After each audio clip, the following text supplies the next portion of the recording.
Hello, hello. Welcome, everyone, to the Weekly Haven podcast. This is your host for this week, Ryan, with Adventure Co. You'll notice AJ's not in the booth here because he's actually going to be on stream as soon as I update these player texts. There we go. We got Jamie versus AJ in the first round. AJ getting some practice in for the upcoming calling at Worlds. And AJ is going to be playing Briar today. Then we got Jamie on his good old Bravo. Hello, Matt. Glad you could join us here on the stream.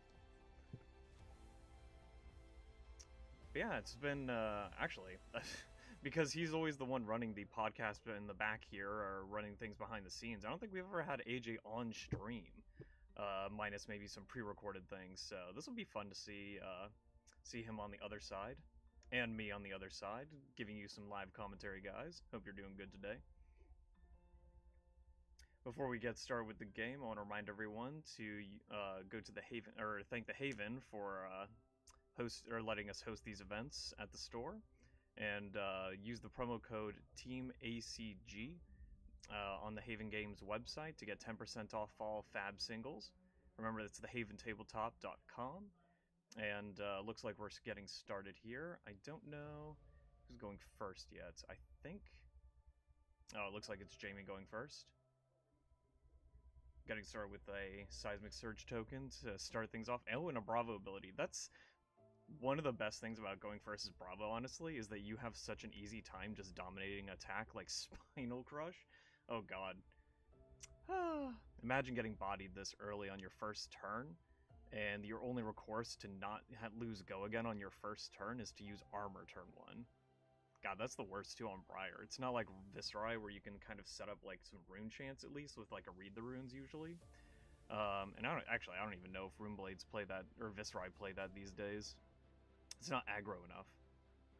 Oh, and he only has a Coax the Commotion that he wants to defend with. To be honest, if you're defending with 3 or 2 damage during this first attack, it really doesn't matter. You're getting crushed anyway. So if he wants to save those other cards in his hand to set up something, then I don't blame him for saving the other cards instead. But pretty strong turn here from Jamie.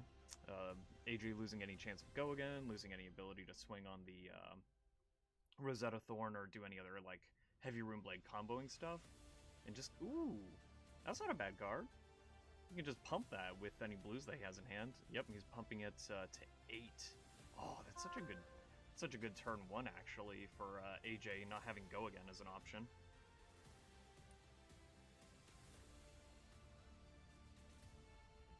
Looks like Jamie's okay with taking it though, so I would have to guess that Jamie probably has like a pummel response or a crippling crush as a response. That he would want to save in his hand to go ahead and basically just keep AJ on the back foot from doing anything fancy like that. That was probably the best case scenario for AJ here, coming into his first turn after getting... Yep, there's the Crippling Crush. No Dominate, though, so I suspect... No, because he's used all his resources in hand. Yeah, I guess Jamie is just going for the raw Crippling Crush, hoping to get AJ to just block out and lose a bunch of cards in hand to lose the momentum, instead of just forcing the Crush itself. That way he can arsenal something for later. But again, that was probably the best case scenario for AJ, because Runeblades don't usually play like tall attacks. But having the one that you could play as like either a go wide starter or a go tall starter is pretty fortunate for AJ when he, like I said, he lost go again. But giving Jamie the armor early when looks like he's basically gonna have like a 0 card hand to, or not too much going on with his hand in general for his turn coming up. I don't think I saw any non-attacks, which is unfortunate when you have those Embodiment of Earth tokens, because it's like, that's the perfect time to have them when you're going to go ahead and block out with your hand anyway. The extra block value to save your health is always nice. Oh, and AJ just opting to set something up. Is he going to play something for Arsenal? Oh, and a Synod. Oh, that's awesome. Okay, so he's setting up the Embodiment of Lightning, and hopefully an attack for next turn. Okay, and he does get the Ravenous Rabble. That already has go again, so AJ's probably just going to save it for next turn by arsenaling it. But he has a really big turn coming up with the Embodiment of Lightning token set up. The only thing is that with Jamie not having to give up any cards from his hand to go into the next turn, he could... Oh, yep, I see the Tear Asunder. Well, as soon as AJ gets a lucky break, going into his next turn after a Crippling Crush, it looks like Jamie's just going to rain on his parade, basically. Oh, Tear Asunder, such a nasty card. The fact that it works with a Hammer Swing. Like, if it didn't work with a Hammer Swing, it would not be nearly as, like, oppressive, but good god. Working on Anathos of all things for 7 damage dominated, and discarding on a Hammer... Oh, that's so... Oh, wait. Jamie's not doing it? Alright. Well, I would have figured this is a good time to do it. I mean, I guess AJ would just... Oh, he has a crippling... He has another Crippling Crush, but he's going for the Choke Slam. That's interesting. He only has 1 resource floating, so he could pitch the Crippling Crush in his hand to go ahead and pummel if that's what he has in Arsenal, but like... AJ. I feel like if AJ doesn't have anything that gains attack necessarily during his turn, he would just take this? He kind of needs to start swinging back. But at the same time, like, 8 damage, whether or not you care about the crush effect, is not something you should just flat out ignore. Oh my goodness. But yeah, looks like he's opting to take it. Which means he did not fear the bluff Jamie had with the pummel. And it doesn't look like he has anything he cares about to gain attack necessarily during his turn. Ooh, starting with the E-Strike. Oh, that's such a strong start when you have a Embodiment of Lightning token. He gets the go again. The only question is he going to choose +2 or draw a card? Oh wait, no, he's Chokeslam Crush, so we better pick draw a card, because he's not going to get the extra there. Yep, there it goes. It's actually kind of interesting that Jamie's been including the Chokeslam. It's such a good card against more classes now, especially that Phi, like most of his things like the Phoenix Flames and other things, only get their attack at all when they technically buff themselves. So Chokeslam stops a lot of like damage gain in this meta right now.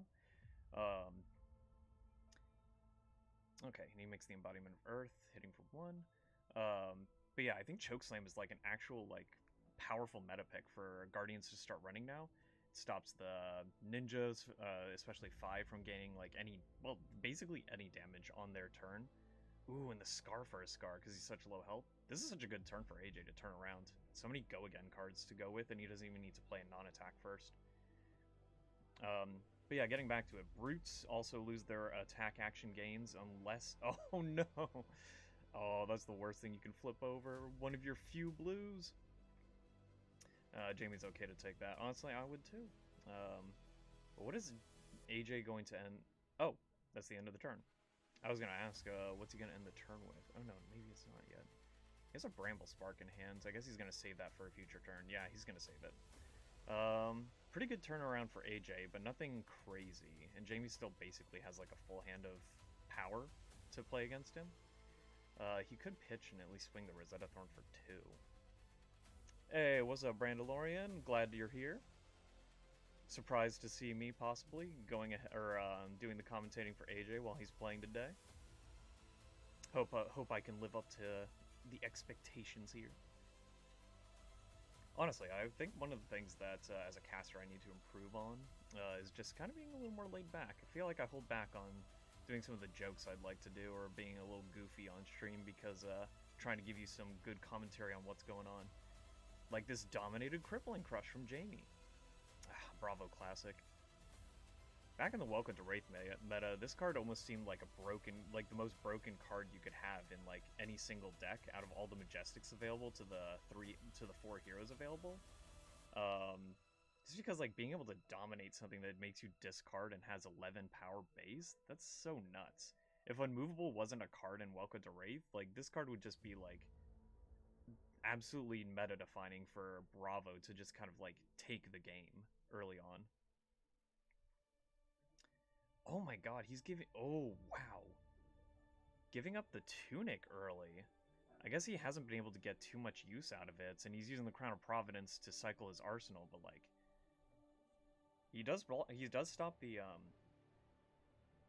Crush effect. He only took 2. Maybe he could have kept the tunic and taken 3. He should have been fine there.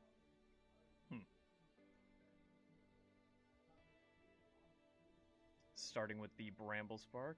It's nice to see Briar's actually playing like the Earth builds these days. I know that Channel Mount Heroic is one of the most oppressive forces in the meta right now, personally. But like, I did enjoy during my early days of Briar before the like Cheerio or Donut or whatever you want to call it, Briar came out.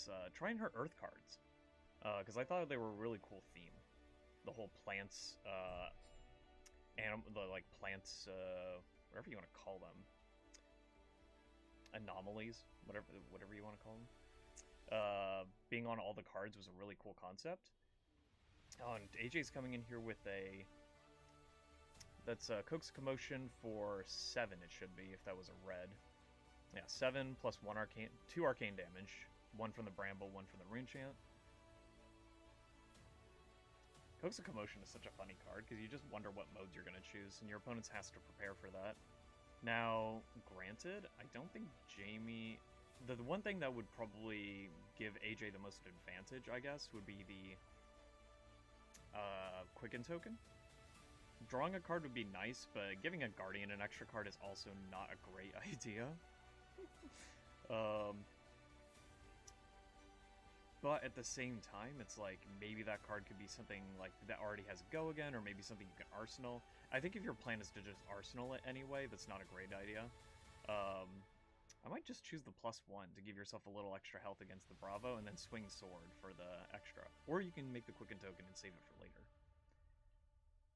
Jamie gets a Quicken Token too, and Guardian can kind of use that with some of the cards that... Oh, he chose Draw a Card too! And he does choose to swing the Sword, so AJ loses the Quicken Token. If he knew he was going to do that, I wouldn't have made it for Jamie, because I feel like Jamie can actually use that with a 5-card hand now. Ooh, that's such a dangerous move. Yeah, it has Go Again. It has Go Again. Oh. Man, I'm so... I disagree with the decision to go ahead and make the Quicken at least, because, like, especially now that he gave Jamie an extra card, it is so easy for Jamie to do an attack into a Hammer Swing during the next turn. And maybe even still have enough for like a pummel on top of that, depending on what he attacks with first. There's so much that Jamie can do with that, as much energy as he has in his hand. But AJ did draw a card. I didn't see what it was, so he might have a surprise for Jamie next turn. Yep, here it comes. This is Classic Constructed. You did just get here when they're pretty low health, so I can understand the confusion. They're already down. This is kind of surprising. Bravo can kind of like play the matchup to the point where he can get to a late game, but against Briar, and especially when you're playing Bravo these days, like you actually go more aggro with Bravo. Oh, and AJ just giving him the full hand. That's kind of crazy. And yeah, here comes the Hammer Swing. So that's what I was talking about before. The ease of going into Spinal Crush of all things into a Hammer Swing is wild. Oh no, he's playing... Wow, AJ's playing the Sigil of Suffering? That's such a funny pick. Unfortunately, Jamie had the extra resource floating to block the damage, so it only blocked for 3, but I guess it's better than nothing. That's funny. I do not rate Sigil of Suffering very high on my own. I guess you could say on my own tier list of defense reactions.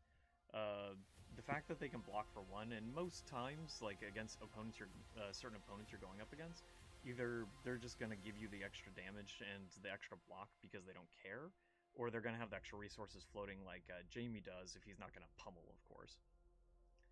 So the fact that it's a red that only blocks 3 and has no other function than to be a defense reaction, that's not great. You really want defense reactions in red to give you the full 4 guaranteed. Especially if you're playing the more aggro. Like, if you're going to play defense reactions at all, it better give you, like, the full defense value and then maybe the Sync or Fate value. And Jamie's throwing the pummel on top of the... Debilitate, that's what it's called. So, AJ loses a card, and his first attack next turn gets -2 power. This is still a close game, though. It's only 10 to 11, so it's not like AJ is in a terrible position here. He still has his Snapdragons and 2 embodiment or amulet of Earth tokens. And he has the Command and Conquer to help him get the swing back. Well, except for the fact that he still has a full armor fridge. That's unfortunate. It's too bad he couldn't use like Bramble Spark or something on the Command and Conquer first. Oh, and it only comes in for 4, that's right. Oh no. Oh, so Jamie gets to keep his Crown of Providence for now. That's wild. Oof. Wait, why did AJ take damage? Did he forget to take some last turn? Possibly. Oh, he didn't take the extra pummel damage. That's what it was, I guess. Man, I gotta give it to AJ. Just being back here commentating this is like, it's exciting and fun, but like, what's it called? It takes a lot more effort than I think people give him credit for. Like trying to be entertaining, trying to find something to talk about all the time. Give some love to AJ next time you see him on stream, man. Let him know you appreciate him. I'm sure he'll appreciate it. Another choke slam coming in for 8. Man. The fact that AJ is holding in, or AJ could just block with 2 cards. Of course, Jamie's always threatening the pummel. That's the one thing that it bugs me about Guardian so much, is that he just... The pummel on top of the crush effects, dude, it's like, ugh. Feels so gross. The fact that I was able to play around it as well as I was last week almost feels like it was just more of luck on my part as the playing Brute. Like, I did make sure to do some plays. AJ respecting it to make sure that the... Ooh! Oh, there's the extra damage! Hey, Sigil of Suffering shutting me up from earlier. Jamie has to pitch his last card or he blocks for the full 4. Oh my goodness. I mean, it's not like it matters now. He has no hand to play for next turn anyway, so... Well, at least AJ gets a little damage in, and Jamie loses another pummel. See, those are the plays that I love from even back to Welcome to Wraith, is that like trying to have your opponent bait out their attack reactions while you save a defense reaction. It's why I like it's like why I like playing the current version of Brute that I am building into for the calling coming up. Is it has defense reactions, and I like being able to like knowingly try and bait out my opponent or just save it for a future thing if they have nothing. Except for when Command and Conquer comes in, because then when they double pummel that, then I just lose the defense reactions I'm trying to save. That was such an impressive match I went up against a couple weeks ago. Yep. God. Ugh. That's so disgusting, man. I hate Command and Conquer pummel, dude. Ugh, and AJ just loses everything he's been saving. No. Honestly, like, I feel like Command and Conquer is mostly a fair card. I think it should have said that no reactions can be played on this chain. There are other ways you can buff it, like either ahead of time or something, but like, being able to buff it in the reaction step with like a pummel of all things, that's so gross, dude. Ugh. So gross. Looks like AJ catching a break here. No, wait. No, you can't catch a break at 4 health, dude. He could have another pummel and just pummel the hammer. AJ's in such a tight spot now. It's going to be really hard. Jamie's going to have like a super off turn of like basically nothing that AJ can take some health on for AJ to be able to catch up here. I think AJ should block and save as much health as he can. Because like, there's no way you're going to do enough damage with only 2 cards left in hand. Oh, there it is. Oh, there it is. No! Jamie having the pummel 3 freaking turns in a row. Oh my god. I don't think Briar's prepared for that, even with the Sigils of Suffering, or if it, unless it played like Sink Below and Fate for Dude. Oh, that is such a strong finish for Jamie. But good game all around. Jamie having some of the most impressive plays that Guardian could throw out, though, this game. Making sure AJ barely had a turn to even go. From turn 1, Spinal Crush dominated going into AJ's first turn. If you didn't have the Exude Confidence to strike back with, AJ would have just been like... AJ wouldn't be even as close to bringing Jamie down to this health as it was, but... Man, that's so... Oof. Guardian showing that even after Starvo left, Bravo himself is still a very strong contender for the classic constructed meta here. Yeah, it was a great game, but oh, I feel it. I feel it from AJ's perspective. Those disgusting pummel, especially on the Command and Conquer. Oh, just gross. But that's the Razor Reflex and Pummel from Welcome to Wraith do add that extra dimension to the game that can be played across every character to some extent, that I feel like is necessary to be like as an option in the game. But like I said, on Command and Conquer of all things, I hate that. I hate it.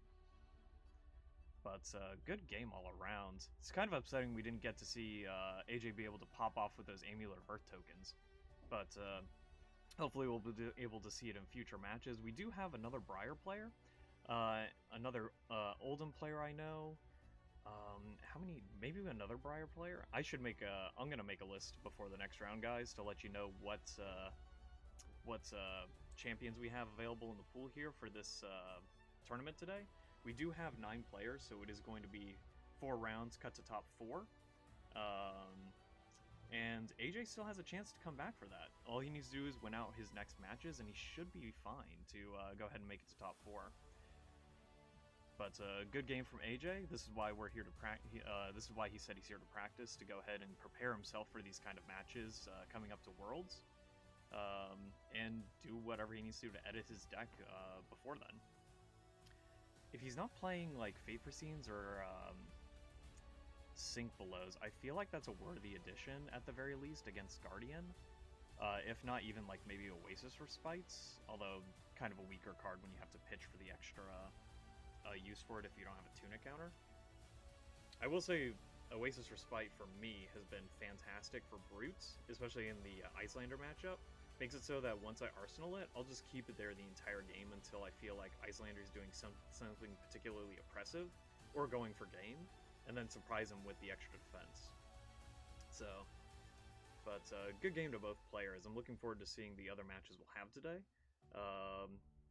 So I'm going to go ahead and get a list real quick. There's going to be a brief intermission. I'll come back and start talking before the next round starts. But hang tight for a minute, guys, and I'll be right back with the list of heroes we have for today. Stick around, and we'll be beginning the next round too. I think it's only been like 20 minutes-ish since the round started, so the other players are probably still going on for at least another 20 minutes, but I'll come back sooner to go ahead and give you guys some more commentary between the breaks. So stick around, and we'll be back soon.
Alright, welcome back everyone. I told you I'd be back before the next game started. They're still finishing up. Of course, like I said, we have a Oldham in the room, so it's always going to be a little bit longer for these games to finish out. Should probably take my hat off. Nah, it doesn't help with the light enough. But, so I got a list of the heroes we got playing today. We've got 2 Phi, 2 Bravo, 2 Briar, a Dromai, a Viscerai, and an Oldham. So that's the 9 heroes we got playing today. So it looks like it's pretty diverse. Like, one of the things that I was talking about the other day, or yesterday actually, with someone else who came into the store, is that after the recent bans, and probably even after the Briar finally makes Living Legend as well, like, the meta feels like, even though there's still some favorite heroes, and Viscerai, Phi, and all those others are still strong, it feels like the other heroes still have, like, a chance at play, without being completely bodied out of the meta by, like, one specific character or the other. So it's like, I feel comfortable playing Brood again, even though, like, I'm not going to win every match. Like I said, even especially against, like, Phi and Guardian, or Bravo specifically, are still really annoying matches for me, but I don't feel bad playing against them. I feel like I have some play against them. Now maybe I'm just complaining because I didn't play the most meta decks against the other most meta decks at the time, but it just feels healthier, man. It feels fun. And that's why I'm just kind of happy with how it feels right now. I think anyone who's been interested in the game but maybe scared off before, this is probably the best time to get it in gameplay-wise. But to add to some of the entertainment, I went ahead and bought some history packs. Let's see what we got here. Honestly, I just wanted an excuse. If anyone's been paying attention in our local Discord, this guy has been pulling insane history packs. I don't know. This is our first history pack that we're opening right now. Alright. So let's pass all the trash. Nothing. We got Razor Reflex Red, Steel Blade Shunt Yellow, and then a blue Potion of Strength. So all welcome to Wraith Rares. Interesting enough. Oh no, wait, Razor Reflex isn't a rare. You get what I mean. Should be. But I have to try these history packs, apparently, because this madman back here keeps pulling, like, a legendary out of each, like, set of packs that he buys, like, every week. Or at least, like, one of the good, like, best Majestics, like Command & Conquer or Art of War or something. So... How many we got left? We still got the 4 left, so... Waiting to see if I should keep it, like, in between rounds. Because we've got Oldham playing today, so we've got, like... We've got time in between these rounds, unfortunately. No Dash, unfortunately, but Andrew, unfortunately, has to work, and, I mean, if you, Andrew, or Roberto aren't here, Dash is not as, common, at our locals. Still a popular pick. And I'm sure with the new, shotgun that we saw, and we talked about this on the podcast, like, that new shotgun is awesome. The fact that you can actually even, like, load it multiple times, or load it even without, or have a different loading system, and a, like, that much base damage on it after having the loading requirements, like, it's just such a cool card. I also just like the aesthetic of it. Honestly, I probably just want to get at least one if I get it in the Marvel. Thank you. I love the podcast that we do. Like I may have mentioned this before during the stream. I want to exert more of that James energy. James was hilarious on the podcast that he did with AJ live on Wednesday. Definitely a lot of fun. We need to make sure we keep it fun as well as informative here. But when it comes to what was I talking about? Oh, the Mechnologist weapon. When it comes to the Mechnologist weapon, it's such a cool, like, just aesthetically. If I get a Marvel version of that, unless I have a friend who desperately would want to trade for it or has rock for me, I would definitely wouldn't mind pulling one of those myself just to keep on hand. Since we only have technically 3 main rounds today, I'm gonna open up one more of these history packs because I can't restrain myself. I'll keep at least one open, or one for in between all the upcoming rounds. But you know, I have to see if the Haven is gonna provide me nothing. Okay. Blue Sink Below, yellow Barraging Beatdown, and blue Warrior's Valor. Well, you know, I'm just getting the trash packs out of the way. So if you stick around, we'll pull something eventually, I'm sure. Could be Could be a tunic. Could be could be a rust. No, they kept out rusted relic. Thank God. Um, could be forked lightning. You know, could be somewhere along the entire spectrum there. It is funny that they took out rusted relic.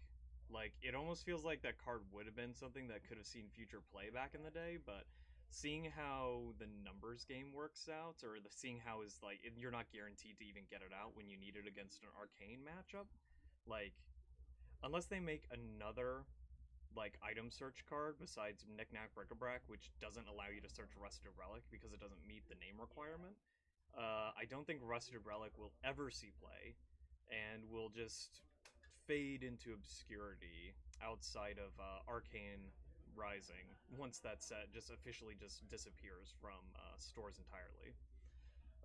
So I guess keep them if you have them. Just they'll become a piece of history now or some other time. Or if they created a hero that gets out any item at the start of a match, that's like generic.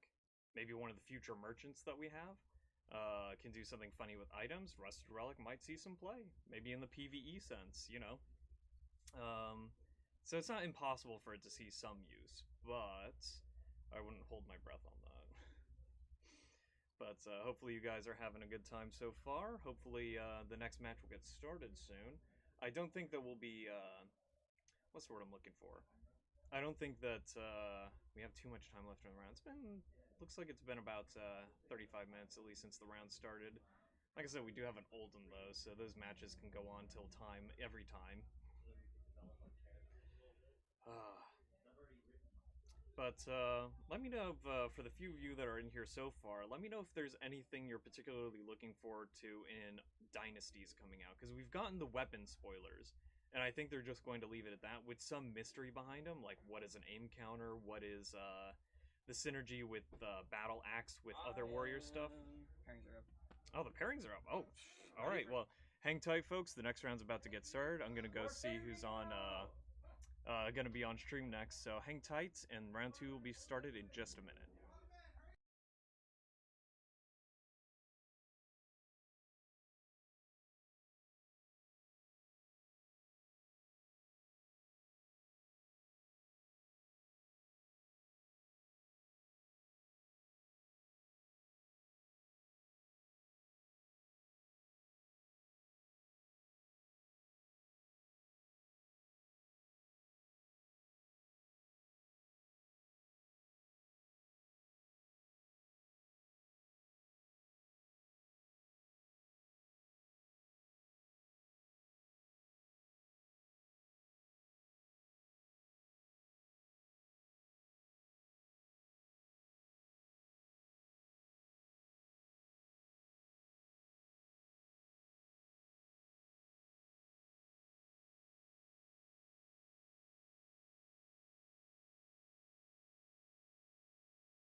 All right, welcome back, guys. We're getting started with the next round. This one's going to be Viserai versus Oldham.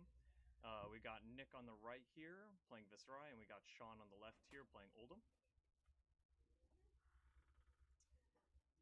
But yeah, looks like it wasn't too long between the rounds, so happy to get this next one started. What are you doing here? Bulk? Maybe with some bulk? Got Evan here diligently working here in the back room, yes, making sure to keep the store in order. Hey, remember guys, you have Amazon, or you have Twitch Prime with Amazon Prime. You get a free sub. Use it. Thank you for that reminder, Evan. Always. Oh, you got it there. You got okay. Always good to remind me of that because I forget how Amazon and Twitch work sometimes. But this should be an interesting matchup. Nick has been AWOL for a little bit, off on some official business with work and everything, so glad to have him back on stream and back in the store today. And we've got Sean, who's been grinding Oldham for a couple weeks now.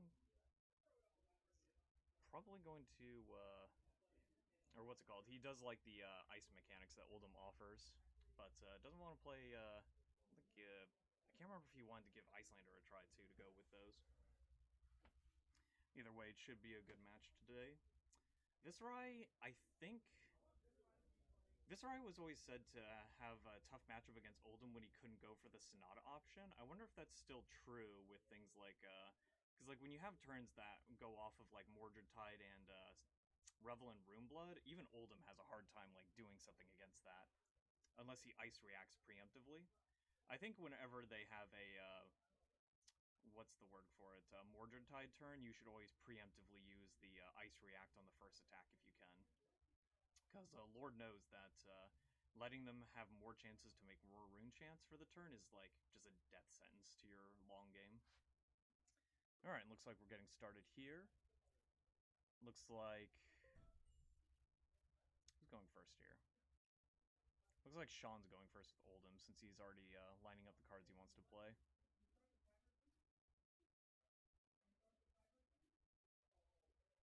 Nope, starting off simple with a Cranial Crush, that's what it's called.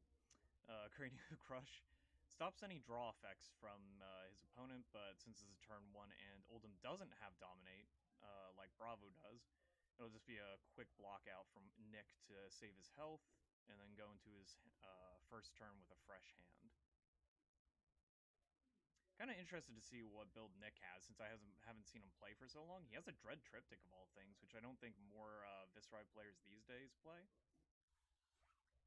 Mostly because it's such an expensive attack, despite how many rune chance it can create for you during that turn. By the way, let me know how the volume is, guys, just in case I need to turn it up for myself or make sure that the desktop audio is not too loud in the background.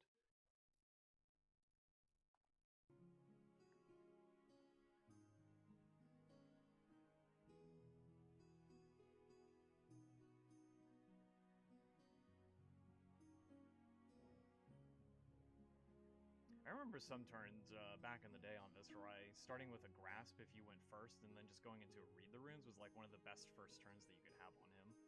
Not even threatening to attack your opponents, but just saving up the damage for a future turn. Probably one of the best things you could do for him. Honestly, looking at his hand, that's basically what he's doing now. He's getting started with the Rune Chance from the gloves, the... please turn the volume. Thank you, thank you. Alright, there we go. Just wanted to make sure the volume wasn't too loud for you guys over there, because Lord knows that's more annoying than having too low a volume sometimes.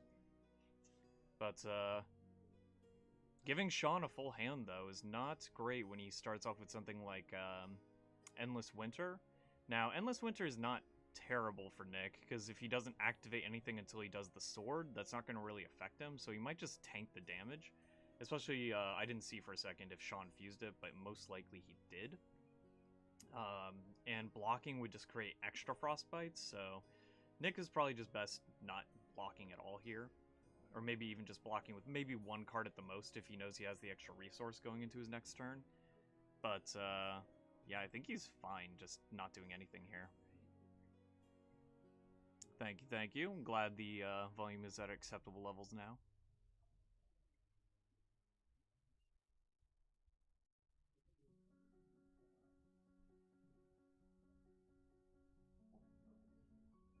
A good thing is that the aura that Nick set up does not count as like activating something for Endless Winter's effect. It is just a triggered effect. Basically, if you ever want to tell the difference between something's activated or triggered... Ooh! Sean has the pummel! Oh, that's gross. So I guess he didn't fuse it. But Nick is going to have to discard the extra card from hand now.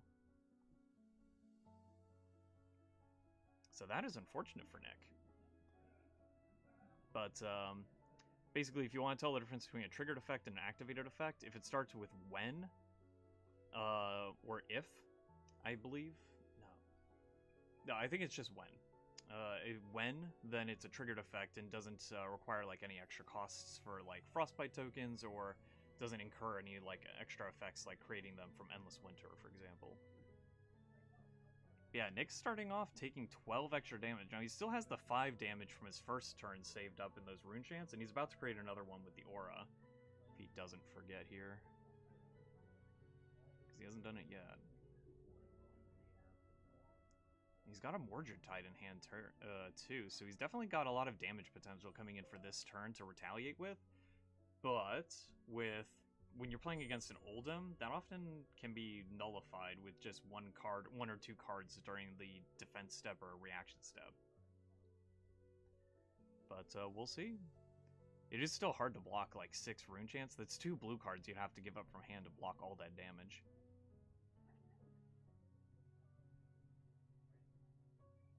Ooh, and he's got the Rune Flash too, so that's a free go again card right there. So for a perfect turn for Nick, it'd probably just be Mordred Tide, Rune Flash, and then pitching the Skull, Shrill of Skull form for the Rosetta. But it looks like he's actually going to start off with the Become the Arknight. That's interesting. Is he looking to search for the Mordred Tide? If he's playing, or sorry, not Mordred Tide, the Mavrian Skies, to give the Shrill go again? I don't think that'd work. He doesn't have anything to pitch for that then. No, it looks like he's going to discard the Shrill of Skull form. Maybe he's saving the Mordred Tide then, because he didn't play that first. And usually, even if you're going to play Become the Arknight, you want to play that first if you're going to sequence things for a long turn. Oh, he's getting the... Oh, that's so greedy, dude. He still should have played the... No, he's going to use the Mordred Tide to pitch, because he's not going to have a... Well, he's not going to have anything to pitch for the sword otherwise. The tunic's not up yet, so... Yeah, looks like he's just going to use the Mordred Tide for the pitch. I guess that's still a strong turn. Maybe I'm just too greedy-minded when it comes to the Mordred Tides myself. Oh, Mordred Tide was such a disgusting card even back in the day for Viserai. Creating all those extra rune chants on a single turn. Woof. Especially if you had played Become the Arknight or something. Ah, it's so sad to me that people don't play Become the Arknight in Viserai these days. Ah. Man, would it be nice. I did get my Pro Tour invite with Become the Arknight against Chain 2 matches in a row, the same Chain, because it was the last round and then the cut to top 8. But no, everyone's just kind of like, no, it's too expensive or too campy. No point in playing it. Truly upsetting for me, especially since it still works off of like Mavrian Skies and everything. But when you end the turn with Rosetta Thorn and no rune chance every turn, I guess it's hard to save up rune chance for that attack. Yep, and there goes the Ice React, so... Yeah, Nick's turn kind of just sucks here now. I probably wouldn't have played Become the Arknight. I think he was going to do fine with just the... Mordred Tide? It's hard to say. He was forced to give up a card with the Pummel, which is why he has such an awkward hand. If he hadn't had to give up the extra card, he would have been fine for the rest of the turn.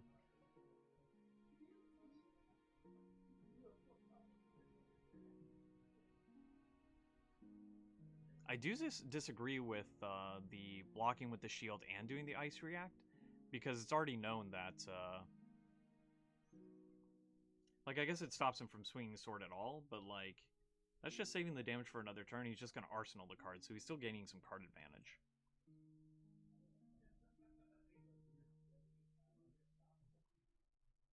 Yeah, personally I would have saved the shield if I was going to Ice React and then just block out the sword or just take the sword, because he still had enough cards in hand to easily block the sword.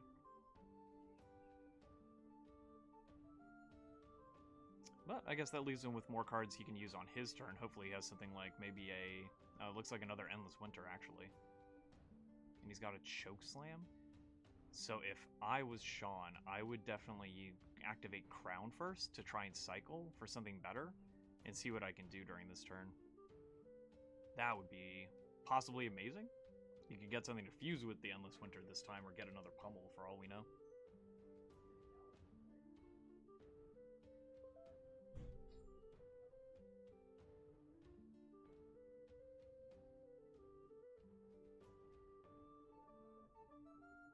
But yeah, while we're watching this, guys, is anyone hopeful for anything specific to come out in Dynasties?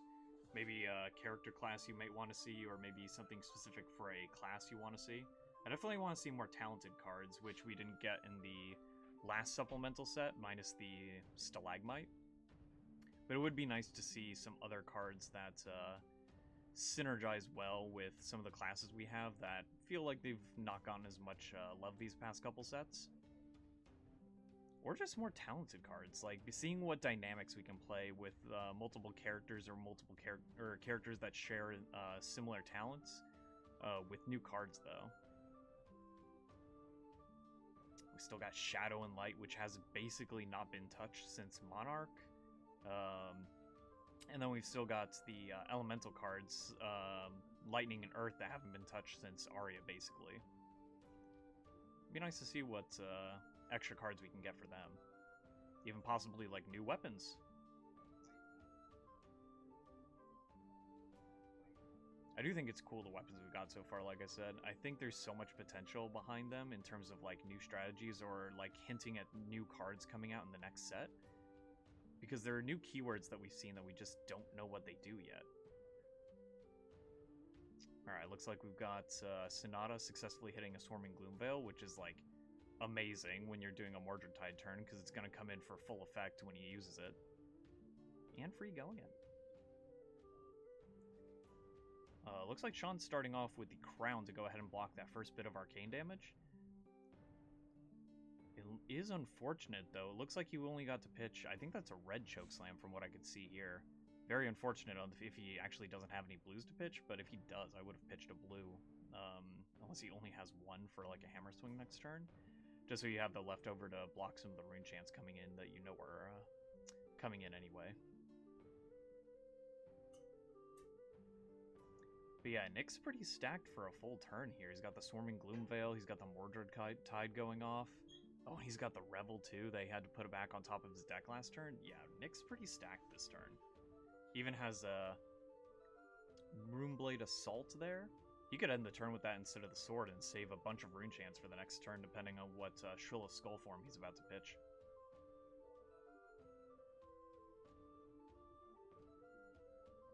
No, he's starting with it. Oh, he's gonna Creepers here. Oh, and then all of his stuff afterwards is free. Oh, that is nasty. That is absolutely disgusting, Nick. Wow. Yeah, Creepers is going to pop off with Revel and Runeblood, coming in for, what, 7 more rune chants, then Swarming Gloomveil, then Sword Swing because of the Tunic counter? Oh, this turn is disgusting.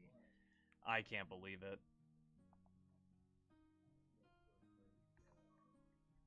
That's just absolutely nasty, Nick. You should wash your hands after this or take a shower, because I feel disgusting just watching this man. Wow, he's still got 5 rune chants still. These are the turns where, like, Sean really needs to have the ice react on this kind of turn, because when he just comes in like that with cards in hand still, you just know the creepers are coming. And he can wait until the attack resolves so that Sean can no longer, like, react to it.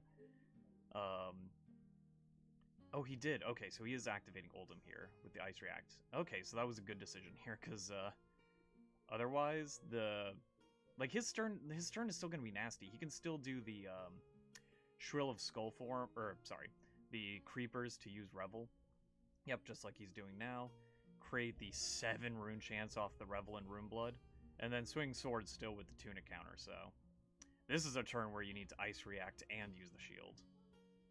Ugh, that's so disgusting still. Ooh.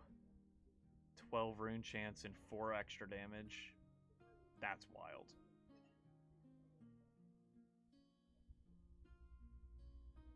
If that's a blue card, I know he's just blocking the 2 anyway, but I would have just pitched for the rune chance, because then you save the card anyway. But, yeah, pretty solid turn from Nick there. Basically, not just closing the gap, but slapping Sean right below it.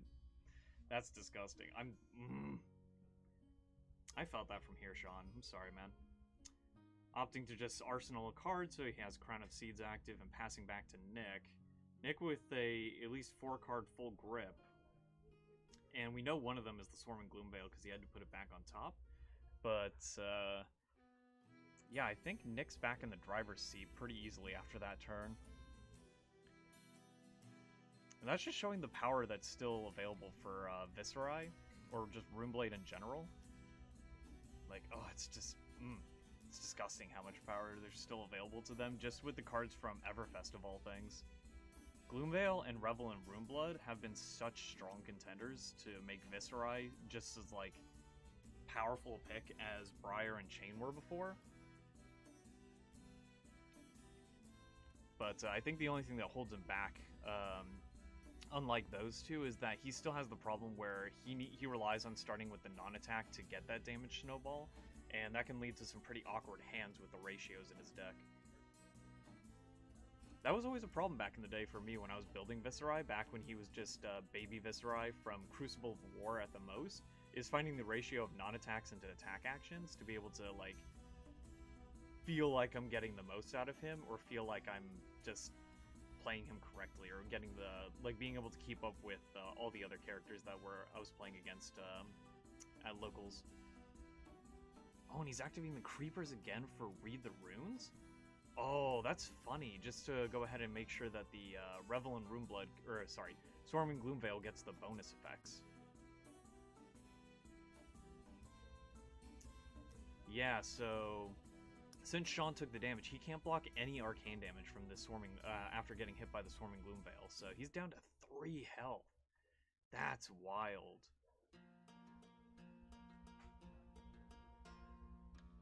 This turned around from Sean looking like he had a pretty solid start to just being completely dumpstered in like 2 turns. That's wild. Oh, that's so disgusting.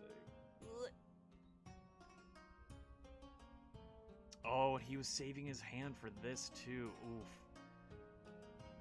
I don't... I know what Sean's trying to do, swinging back tempo here, and it's definitely a great way to do that. I don't agree with the... Oh, and he had to give up a pummel to start this combo. I wonder what the other card left he has in hand is, besides the 2 he fused with. But I don't think going this low to try and swing back tempo is going to help you in the long run. Like I said, last turn I guess was an exception because Swarming Gloomveil was coming in for its damage regardless, but you had an Earth reaction in hand, so you could have, like, if you blocked it with 1 card before, you could have used the Earth reaction to stop the extra damage after that. It's always a hard choice in this game how much of your life you want to use as a resource, though, so I don't blame Sean for taking the risk necessarily, but, like, oh, this feels bad. Even with an Oakenolds coming off the back foot, like... Actually, technically... no, there's not enough armor in that fridge, I don't think, for Nick to be able to... Actually, yes, there is. Okay, so if Nick literally blocks with all of his armor, including the 2 breakable ones, plus the card in hand, he can keep everything and still go into his next turn doing something threatening for game against Sean. Or he still could have a pummel in hand, actually. That last card he's saving could be another pummel. And if it is, that would be a wild swing. Forcing the discard and then the last 2 on the bottom of the deck after using all his armor, if Nick does. Just Guardian things. Just Guardian things. Always expect the pummel when he's got the resources for it. Then you just gotta decide whether you gotta respect it or not. Oh my god.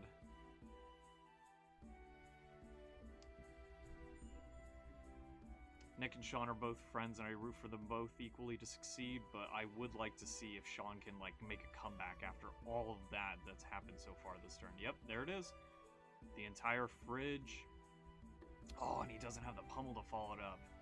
That would have been absolutely disgusting if he did have the pummel for it. Still not too bad, though. He got the fridge out of Nick, so he can't block with armor as efficiently for the rest of the game. And I mean, 3 cards in hand is still a lot for Runeblade if they're the right cards to do damage. But, oh, no Sink Below effect from Nick, it looks like.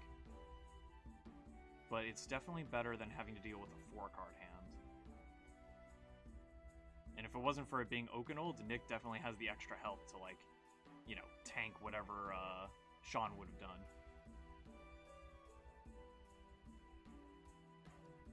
But yeah, just a Runeblade Assault, so it looks like Nick is going to attempt to keep the last card in hand just to Arsenal for the next turn. If Sean has the cards to spare, I would almost use Armor now and then an Ice React to keep Nick on the lower hand potential, because the less cards he has to play from Arsenal, in addition to cards in hand, the harder it is for him to like close out the game with such a health discrepancy. But no, looks like he's going to just block for 3. I guess that was a blue because the 3 blocked it all. So just creating some rune chance for the next turn and arsenaling a card is definitely probably the strongest thing that Nick could do for that turn. But I mean, Sean is in such a strange position right now. But he does. Oh, but he does have the Ice Quake and a Race Face. Wow, that's such a good combo to go ahead and come back to this. Definitely stops the Viserai from snowballing rune chance on next turn and makes it so that the extra Frostbite token could be a little detrimental from Nick being able to do as much as he'd like to on top of that. So no matter what, whether he blocks it out or takes the hit, he's losing a lot of damage potential on his own turn. Oh, but he has Sink Below? Alright, well, this is the scenarios that I was talking about for AJ last round in playing like Sink Belows and Fate Foreseens. Like, even when you're trying to be more aggro, like having those cards in your deck can make it so you get to be more aggro by blocking more efficiently. Oh, yep, especially when Nick gets to start off with a Gorg Tome to turn on all of his, turn on his Viserai ability for the rest of the turn. Oh my god. I think this might be it. Oh, there's a Mordred Tide in his hand, too. What is he gonna do? I don't think he gets the most out of it, because that last card, I think, is a Rattlebones. So I think the most he can do is maybe Shrill of Skullform, to just try and hit back with Arcane and physical damage. And if he does have a blue pitch in hand, to try and arsenal the Mordred Tide for it next turn.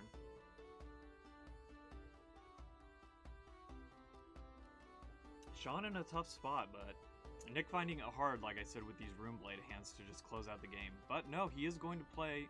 Oh, okay, that's a Read the Runes, not Rattlebones. Oh no. Honestly, this might be the best thing that Nick can do. Because, like, just building up the rune chance to the point where no matter what, Sean just doesn't have enough cards to block when Nick even just swings Sword with a single pitch is probably the best way, or the easiest way Nick can close out the game now. Coming in with 9 rune chance the next time he attacks, oof.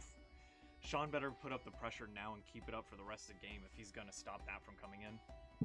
And even then, that's not possible, so long as Nick can keep 1 card in hand to pitch without any Frostbites blocking his way in a future turn.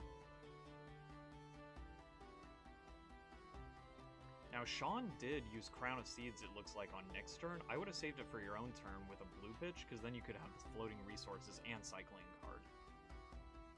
But we'll see, we'll see. Only Sean knows what he has in hand that would have prompted him to do that.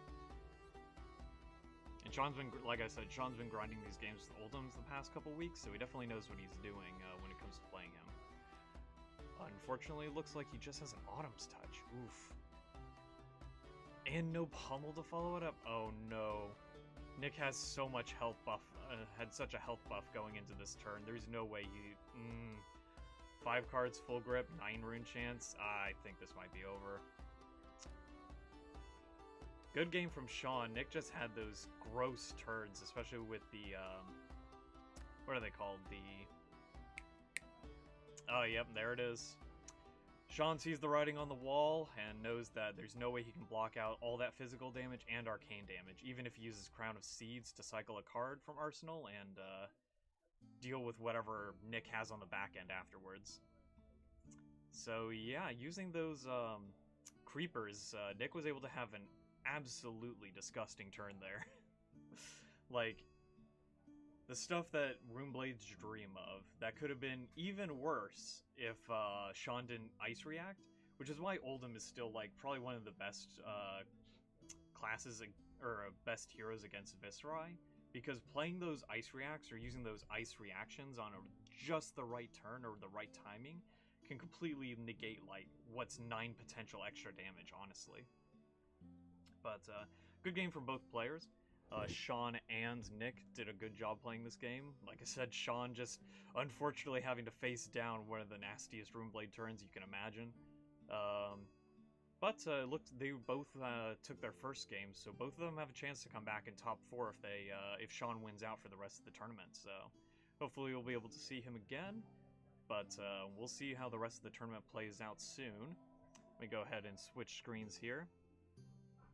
How's it going, guys? Back on to open another history pack between rounds here while we wait for the rest of the crowd to finish.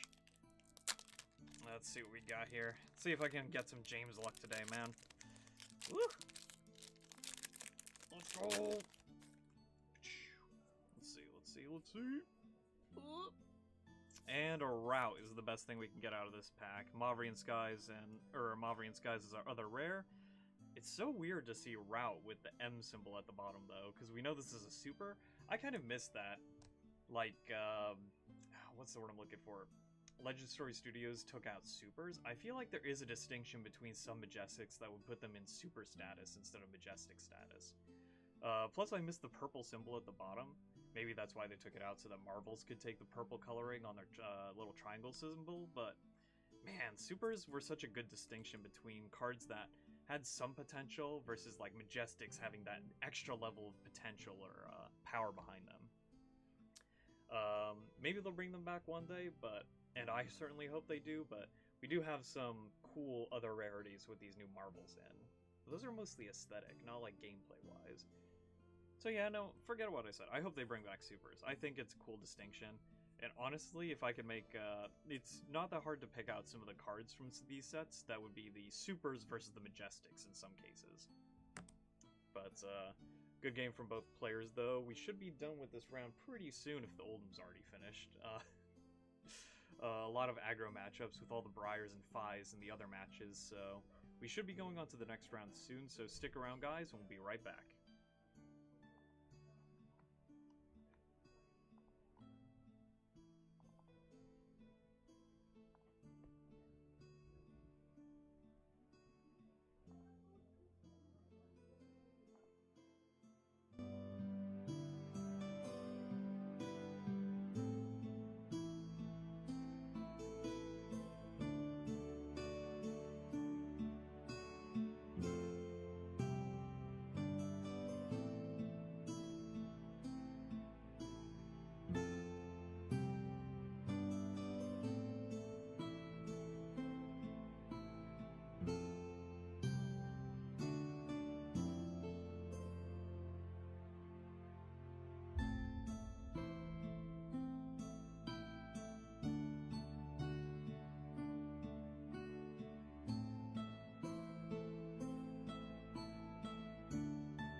Alright, pretty small gap here between the two rounds, thankfully, but we got the next round coming up.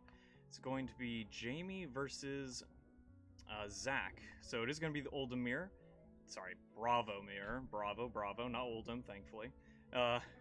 Funny enough, I tried to see if there was a match where we had someone who has, or two people who haven't been on stream yet, but literally it's split up between the 4 people who've been on stream are in different tables.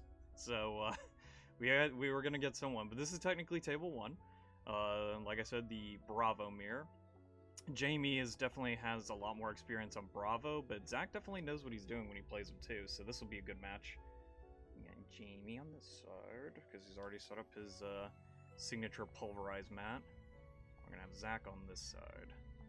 Also, don't ignore the fact that I completely botched spelling Sean last round. You know, we're professionals here, but I spell at like a 10th grade level maybe, at the best. You know, that's probably like a 3rd grade level at that point. We'll ignore that, don't worry about it. But yeah, this will be a good match. Jamie, like I said, having, well, basically all the experience on Bravo. He plays it week after week. He's been playing that way for months now, at the very least. Jamie definitely feeling comfortable and definitely feels like he knows the Bravo matchup probably better than anyone else here at the Haven.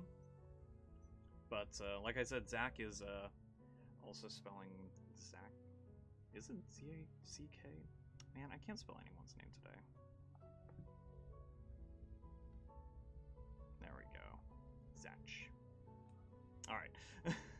Like I was saying, Jamie having the most experience on his Bravo Guardian more than anyone else here at the Haven, but Zach definitely knows what he's doing. He was a Prism main before his beloved hero got banned, or when we moved on to Living Legends, as we say.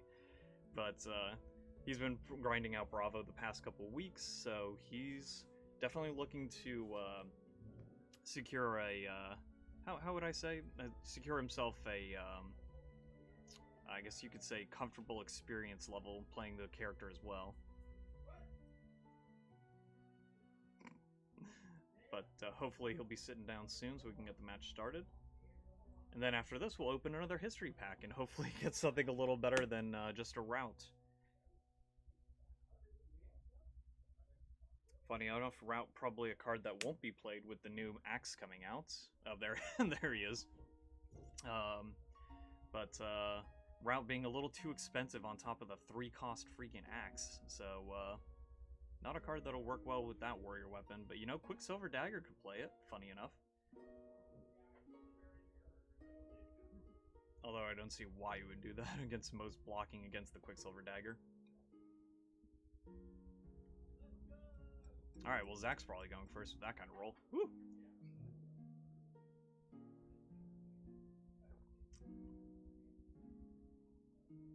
Or choosing who goes first at least. I actually don't know, because we already saw in the last match that Jamie played against AJ round 1. Like, going first on Bravo is actually, like, really, really powerful if you just happen to draw a good crush card that you want to dominate. Even against the mirror where the armor is available and definitely the defense reactions are available. Like, if you can just choose to arsenal a card or even just get the turn 1 crush effect off with Spinal or Debilitate to lower the damage or something, like, that's enough to set you up for your opponent having the worst turn 1 you can imagine, basically. Plus, just being able to arsenal against another aggressive matchup is always good. Whether it's a defense reaction to try and stop the crush effects, or even a pummel. Or arsenaling a pummel yourself for whatever you're going to do on the next turn. But yeah, I can tell this is going to be a good match coming up.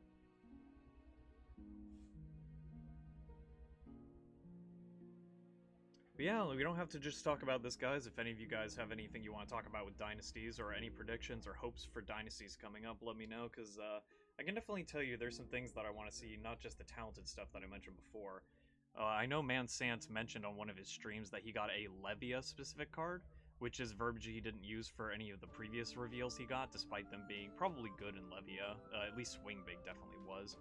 But LSS, I believe, told him, or at least he's saying, that it's a Levia specific card. So Either that means it's a Shadow Brute card, or maybe even Levia specialization, or maybe even just a Brute card that really specifically helps out Levia.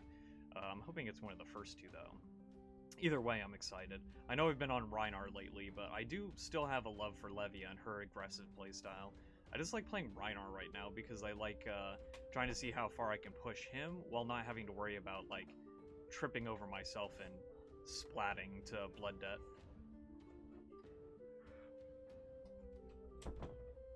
Other than that, I can say for other characters that I have, I'm interested in seeing what the aim counters do. I always keep Azalea in the back of my mind for future play.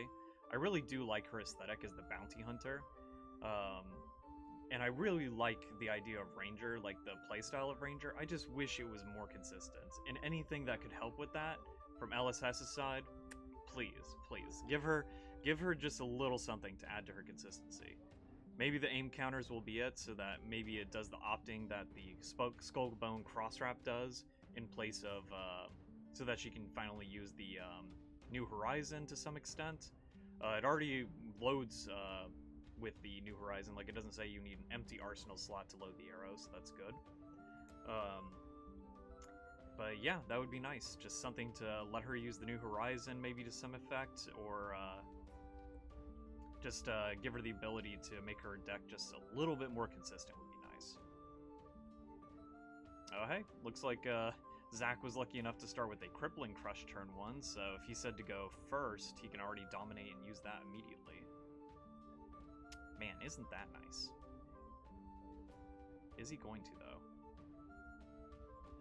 Nah, it looks like he's just going off with the standard starts, going off with the Anathos Swing, and he'll save the Crippling Crush for next turn. Not a bad idea.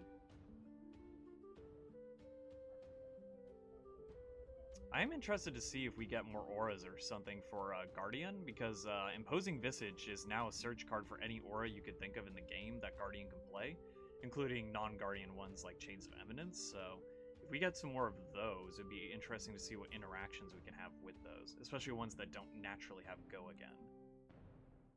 Ooh, Jamie getting a good start off with the Zealous Belting for some aggressive damage here. Probably a Zealous Belting into a Hammer Swing is all we're gonna get. But, you know, could always include a Pummel on top of that. Nah, it looks like it. Ooh! Oh, Command and... Oh, that's nasty. Immediately making it so, like, unlike Pummel, that Zach has to worry about his arsenal. He does still have the full fridge, but against the Guardian Mirror, that's kind of like a risky proposition to go ahead and give up your entire fridge immediately. But he is going to just go ahead and cycle it with the Crown instead. Not a bad alternative. It still sucks to give up armor early against the Guardian Mirror, especially when pummeling or crush effects are always a threat to worry about, especially when they're dominated. But I guess it makes it so he doesn't have to block with the rest of the hand and hopefully have a better turn than the Crippling would have offered otherwise. Technically, you could have just blocked with 2 cards and then just played the Crippling without Dominate. That would have threatened enough damage for Jamie to respect.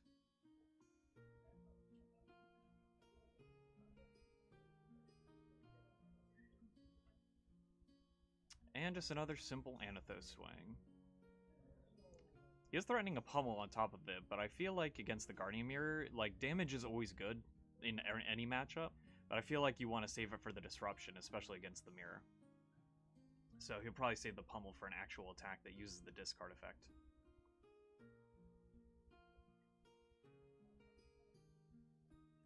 And at least that's what I would do.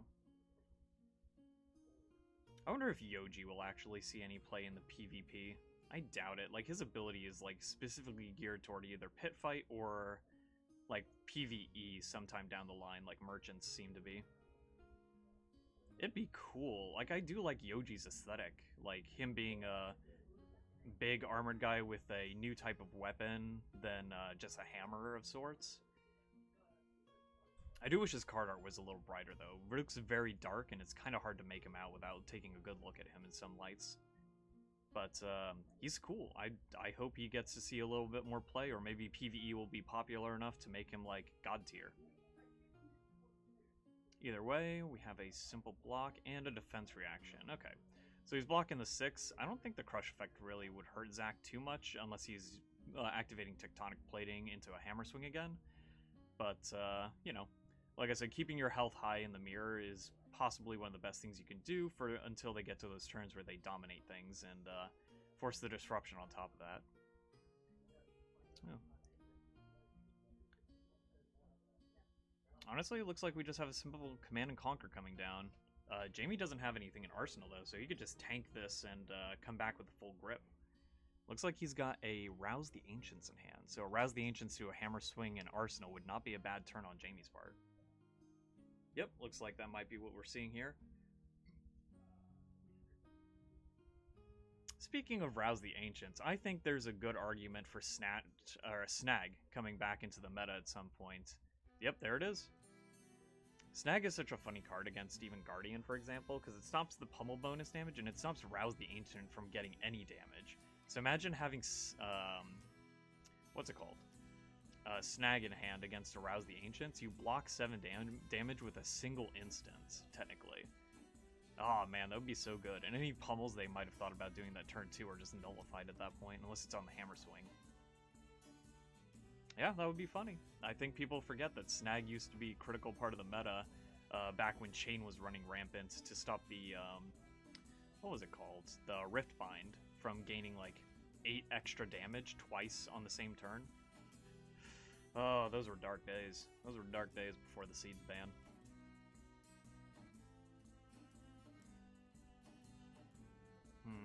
This is a very strong turn coming out from Jamie, but honestly, it looks like Zach has another defense reaction to at least block the 7 pretty cleanly here.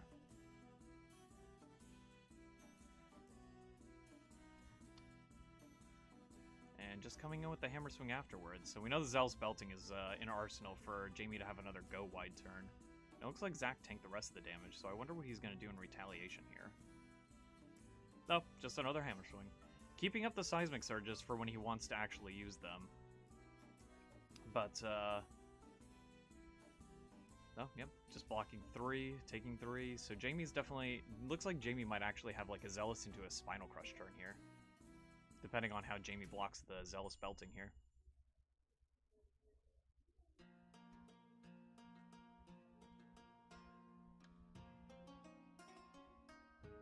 This is going to be interesting, though, like, seeing the Guardian just kind of push back and forth like this, Jamie having these more wide turns, and Zach going for more of these conservative block and Hammer Swing turns. Like, I wonder what's going to be the defining factor that separates this or closes out the game at this point. Because, like, if one of them wanted to be greedy one turn, tear asunder or pummel into something, or dominate a crippling crush into something...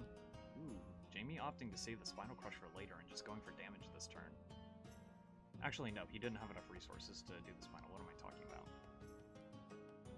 Either way, still a good turn. Zealous into Hammer Swing is 11 damage there. Yeah, that's always powerful. But Zach took all of it, so I wonder what Zach's planning to do here. Ooh, looks like he's planning to dominate a... which card here? Spinal Crush of his own. Okay, okay.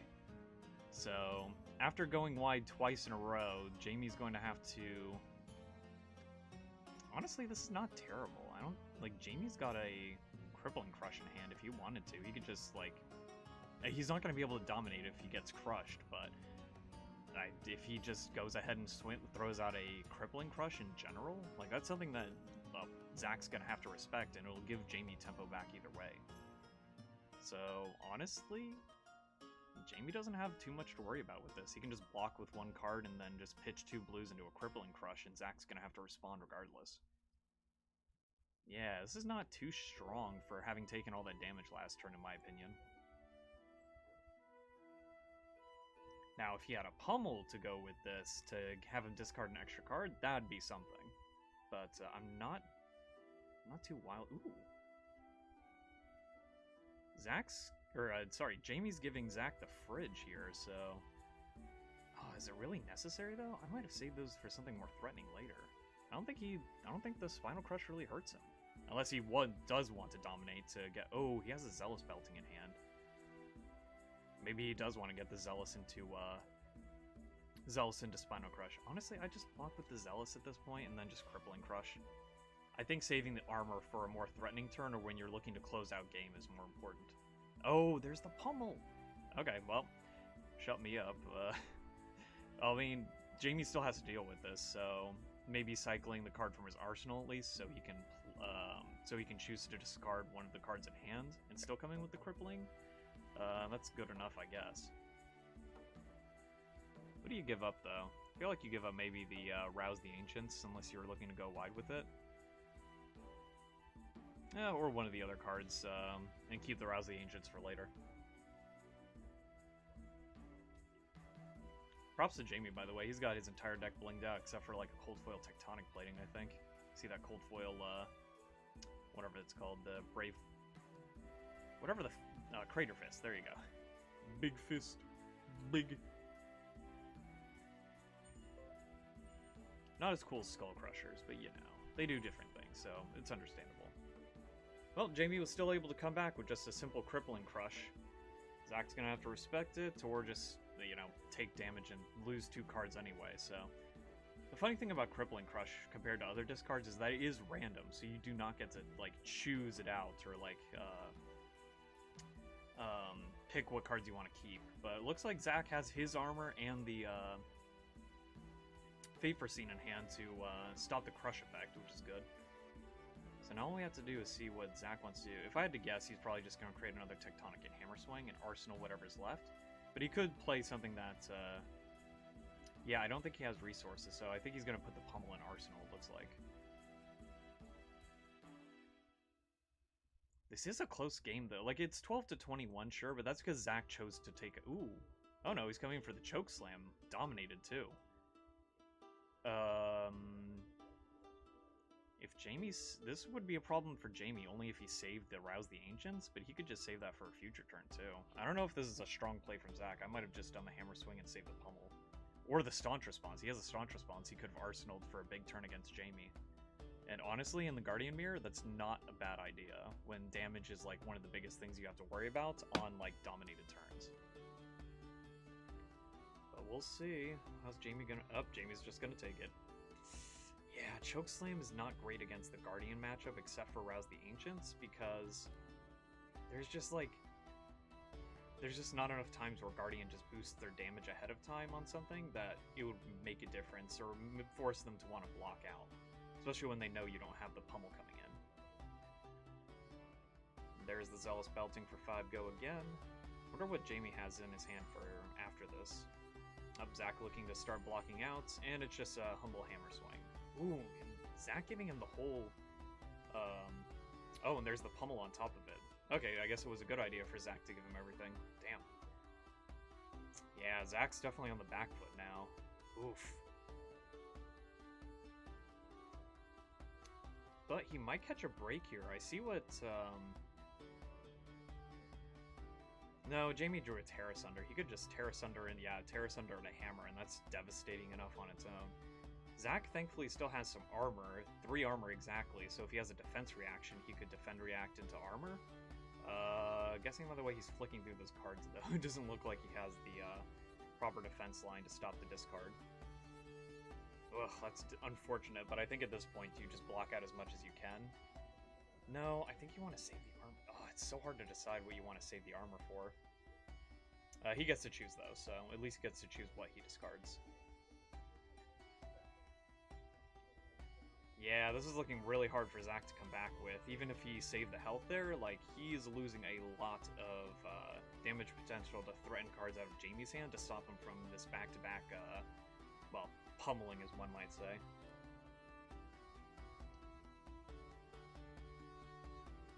Zach just coming in with the hammer to go ahead and threaten some damage out. Honestly, with Thunderquake's what's left in his hand, I don't disagree with this play. Ooh, Jamie giving him a pummel, though, so that's kind of reassuring. Unless he has another Terra Sunder in hand. Oh my god. Alright, Zach's gonna need a staunch response this time if he wants to save some of this damage here. Nope, nope. Yep, that hurts. I felt that from here, man. Oh man, these back-to-back turns, man. Just Jamie putting down the punishment that Zach just can't keep up with. Oh, here it comes. Oh, that's the Crippling Crush. Yep, here comes the Dominated Crippling Crush. This might be game. I don't know what Zach has in his hand. Oh, yep, that is game. Oh, it was so close till the end there. Where Jamie just had the back-to-back-to-back disruption and punishments that if you don't have the defense reactions in hands, like the staunch response or even the fate for scenes or something in arsenal, there's no saving yourself from that. You're just gonna have to take that punishment. But close game otherwise. Like Jamie definitely has the experience here, but you know, other than that, I think there was just one or two things I disagree with Zach doing to save himself from these kind of like punishments later. But otherwise, it was a good game for both players. So Zach is definitely 2-1, so we could see him in finals still if he wins his other last match. So top four is really coming down to a lot of players. Like for every person that we've seen on stream today, they only started with one loss at that point, so we could see anyone in the top four come back to go against Jamie. But it looks like Jamie is basically guaranteed for top four at this point, along with whoever wins at table 2. So it'll be interesting to see who comes in there. We'll try and get some new people on stream though. As much as we love to see Jamie, he's most likely going to show up in the top 4 once it comes to it, so we want to see if we can get one last person, maybe a win-in on the next match. But I'll go ahead and switch to this here.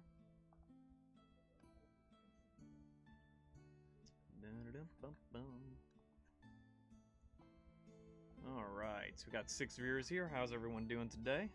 We're going to go ahead and open another history pack here on stream. And see if I can get something a little more impressive than a route this time. Ooh. Okay, we got an actual Majestic this time. Fine center. Not terrible. Nothing crazy though, and we did get Dorinthia in the white border. I think Dorinthia is one of the cards that does look better with characters with the white border. Looks better with the white border.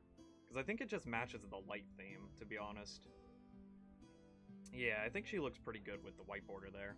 Not a fan of the white borders mostly otherwise, but like I said, after seeing how well seeing all the luck James had pulling his packs, if you've noticed on the Florida Discord lately, he's had some insane luck. Like in one of the boxes he just randomly bought, he gets a Grasp and an Art of War and a few other good Majestics. Like, oh my god. And every time he just buys like 3 packs, he gets like a good Majestic or another Legendary, so I'll never have that level of luck, but I'd like to think I tried at least. We got one more pack to open before top 4, so stick around. I'm going to go ahead and head out and see what's going on out there. The next round should start relatively soon. I don't think that was too quick of a match, but we'll have the winning in for top 4 on the next match, and then we'll see who our top 4 players are. So stick around and we'll be back soon.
Alright, folks, we're still in an intermission here, but we have only one round going. It looks like they should be finishing up soon, but I did go ahead and get an extra history pack because gambling is an issue, and I don't mind.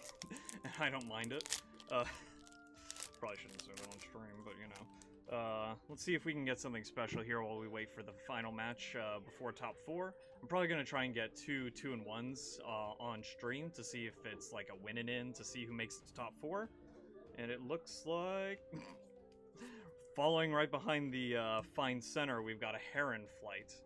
Now, this card is actually kind of cool. I wish that Katsu's played it more because it's such an interesting, like, oh, you can't block this kind of card after, like, a long chain.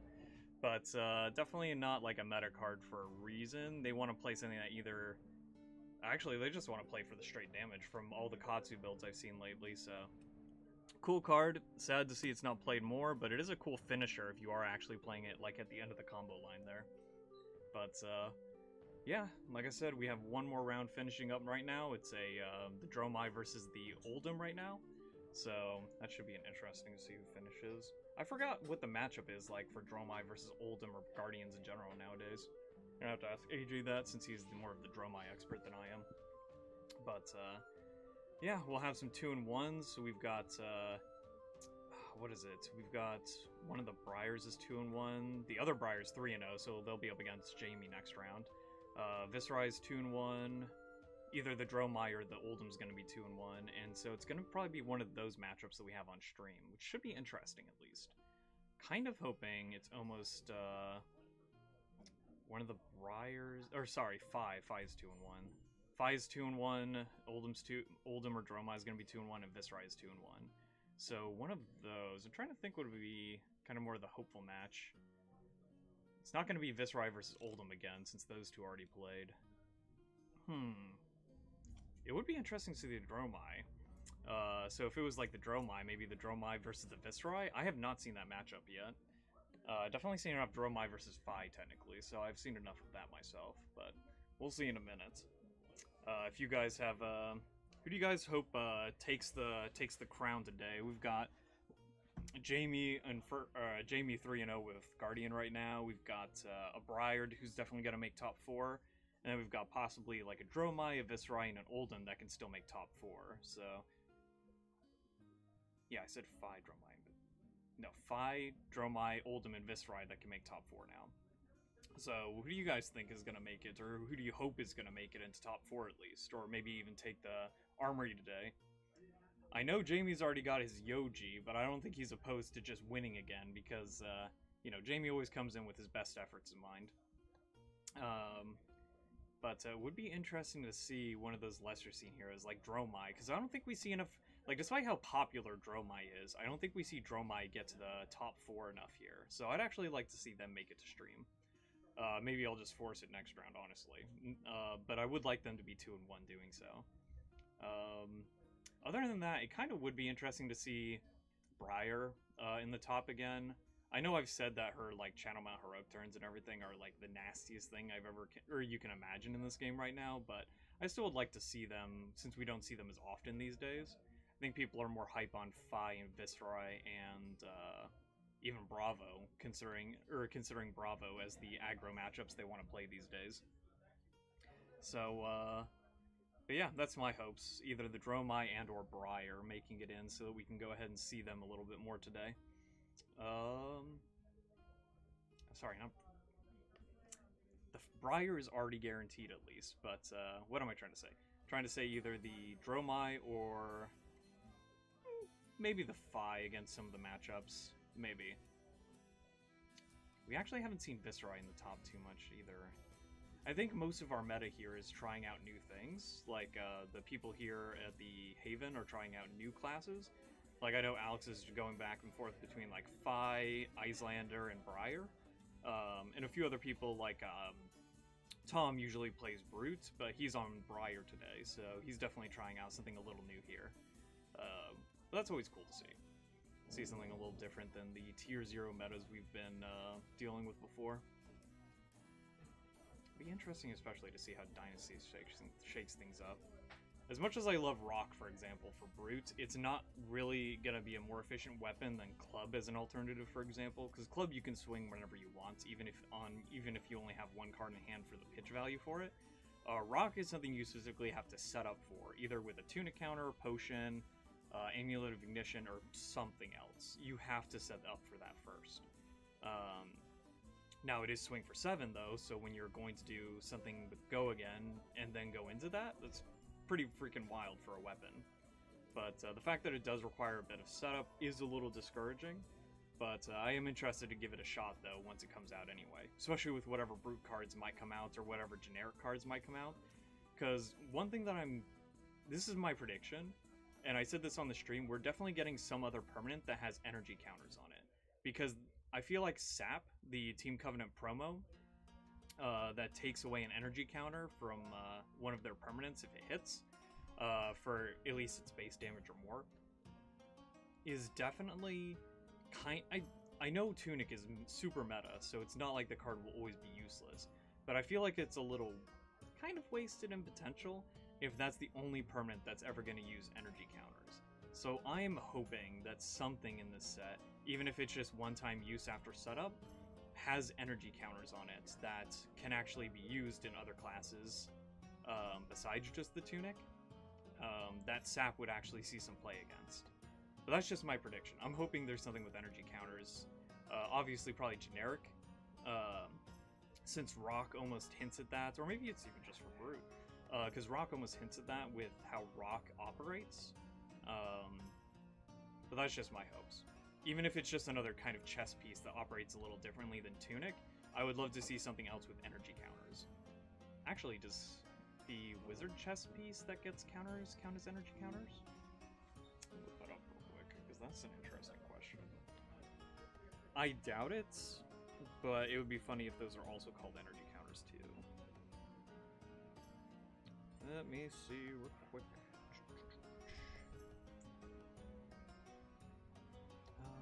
Let's go to TCG just real quick.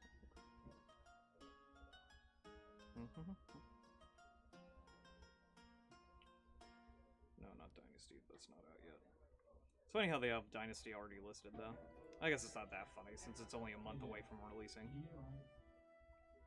Oh, looks like they're actually announcing the pairings for the next round, so I'll be right back, and we'll go ahead with round 4 in just a minute.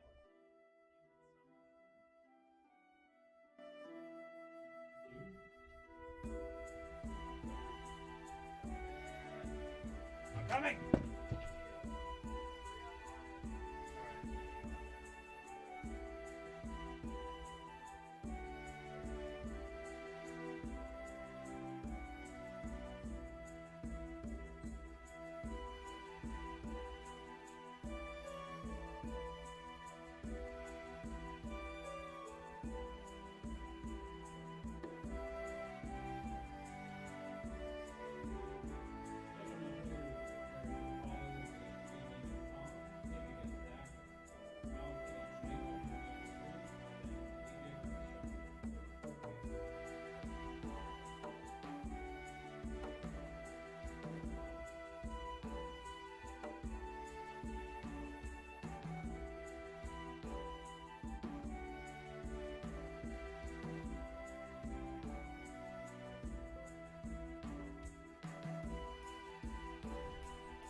Alright, I just realized I was talking this whole time before turning my mic back on, so that was my bad. We do have Michael versus Alex, the Dromai versus the Phi matchup, so we did get the Dromai in. Not to say we wanted the Oldham to lose, of course, but it is nice both these players haven't been on stream, and they are both 2-1, so this is basically their winning in for a chance at the top 4 cut.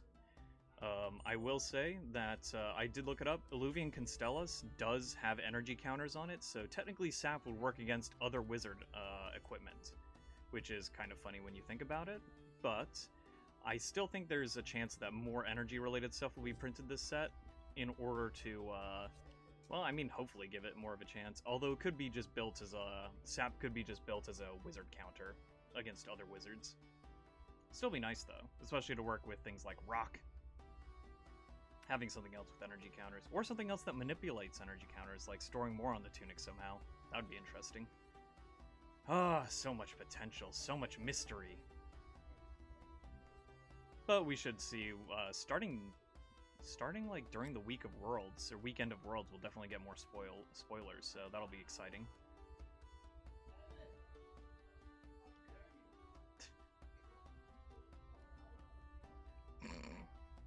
Alex raising a stink about something up there with Evan. Always one of the most energetic players we have here. Alex is one of the most fun too. I'll say, you know, always wants to have a good time with people and wants to make the room as lively as possible. But I am rooting for both these players. I want to see. It would be nice to see more Dromai gameplay, but. Alex is a friend of the channel, and Alex is a friend here, and I do wish for him to do the best, or wish for the best for him as well. And before we get started with this final match, I want to remind people to visit thehaventabletop.com and use Team ACG for 10% off of all their orders. We do thank them for letting us host these events here at their store, and we're always happy to keep doing it here so long as they let us. So we do know that the 3-0s right now playing at one of the table 1 are Jamie and Tom playing Briar and Bravo. So we know they're going to be in the top 4 with 4-0 or 3-1 record.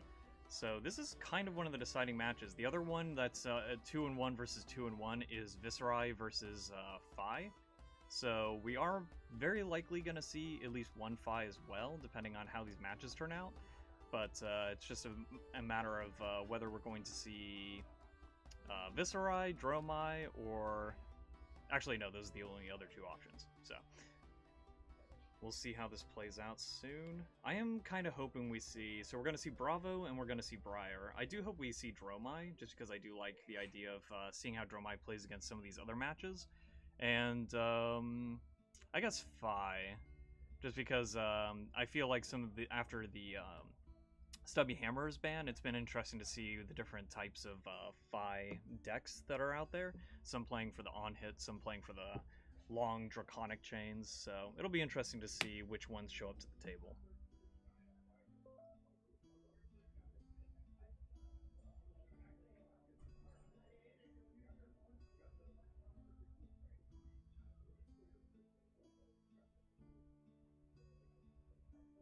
Alex asking to borrow someone else's phone for the life counter. Come on, man. You should have it on your phone, no problem. Ah.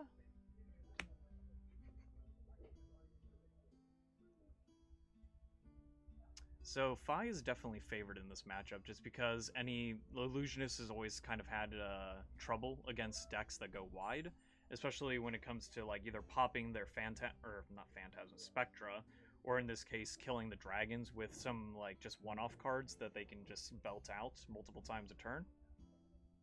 So this will be interesting to see how Michael responds to the onslaught of go again cards that Alex has prepared in his deck. I wonder if there's like a specific card that would give Dromai the advantage, or at least some chance against Phi when it comes to the matchup. I don't know who's going first, but Alex opting for the sword instead of Kadachi's, which I think is the better choice against the dragons. Even though the one hits would be good against the smaller dragons, having something to kill the slightly higher health dragons more consistently is always nice to have on hand.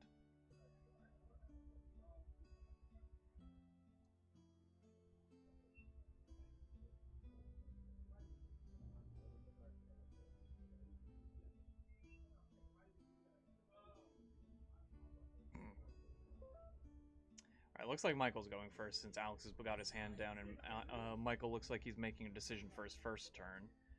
Going first on Droma is probably one of the best things you could ask for, just because you can start building up the Ash before you actually want to summon the dragons, and you can start getting some defensive cards in if you need to. Or you can just swing with a big attack against a deck that doesn't have much poppers.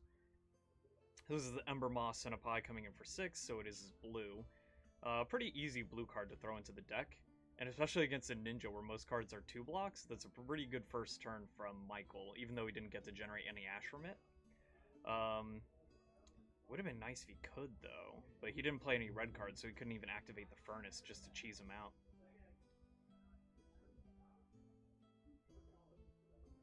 But Fi going second is always dangerous, too, because he can just play out his full hand over and over again and try and put his opponent on the back foot immediately, with how threatening these long-turn chains can be. Starting with a Brand of Cinderclaw into Blaze Headlong.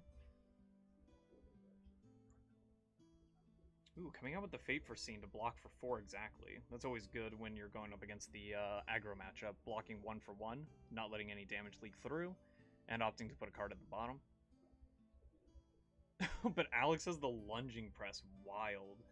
So, this was one of the cards that Alex told me about. Oh, and another Blaze Headlong. Oh, that's so gross. Oh, and if Michael has any sand covers, he can't play them yet because he doesn't have anything to activate well, actually, I guess he could make an Ash like he is now and then activate the Furnace by activating the Furnace. Which I think is what he did, and then he played, yep, there it is, just like we said, sand cover. He kind of had to do this because Alex was threatening the Mask with that final hit, but he is going to go ahead and get the Phoenix Flame now for an extra damage, or even to Arsenal if he wants to extend his combo for a future turn.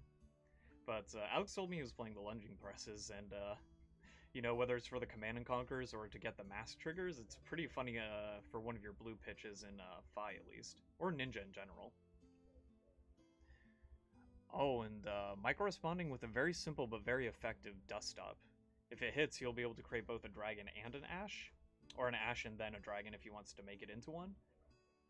But at this point, I think he wants to just make as many Ash as he can for right now. Yep. And hopefully he'll be able to make... Ooh, and he gets to make another using the Furnace. So he has a couple Ash waiting in case he draws more sand covers, or for summoning dragons on future turns. It's kind of crazy how many dimensions of play that Dromai gets against, or as an Illusionist. Illusionist has always kind of had more like technical plays that you can do, either at instant speed or with like different auras, spectras, or summons. So I've always found that Illusionist has been a very interesting class. Hopefully we get to see more of Light Illusionist in the future, even if I'm not the biggest fan of how Prism played herself. But it would be nice to see some of that more dimensional gameplay come out as Flesh and Blood continues to develop. You know, less of the just going wide and dumping hands, and more of like carefully playing out like permanents or auras or other things to like either disrupt or give you advantage in future turns. I think this game has so much potential going forward for how young it is, and I can't wait to see what other things LSS does with it. Oh, and Alex just ending his turn with a simple snatch. Does he have another Lunging Press in hand? Even if he did, unfortunately this doesn't have Go Again, so unless he's willing to break the Snapdragon Scalers, it's not going to really amount to much drawing the extra card. So maybe he does have it just on hand. Or maybe a Razor... Does Alex play the Razor Reflex in this build? I wonder. That would be a really funny card to go ahead and extend combos, get mass triggers, or make it so that Snatch has Go Again and hits for the draw card. Does he have... Oh, he literally called it. Okay, so he does have the Razor Reflex. Wow, I've not seen Razor played in such a long time, except maybe in Warrior decks. So now what's Alex going to do with it? He could either Arsenal... Yep, he's just choosing to Arsenal the card. Still a great play, though, getting the extra hit for damage in and getting to draw the card to Arsenal. Oh my gosh, the only thing that would have been better if that was at least a blue pitch that he did so that he could swing the sword on top of that. That's funny, though. Oh my goodness. And he has another snatch ready for the next hand. I don't know if he drew a Razor Reflex from it, but Michael just responding with another humble Dust Up to go ahead and hit for the 4 and hopefully make another Ash and or a Dragon. Looks like he just opted for the Ash and pitching for the Furnace again to make another.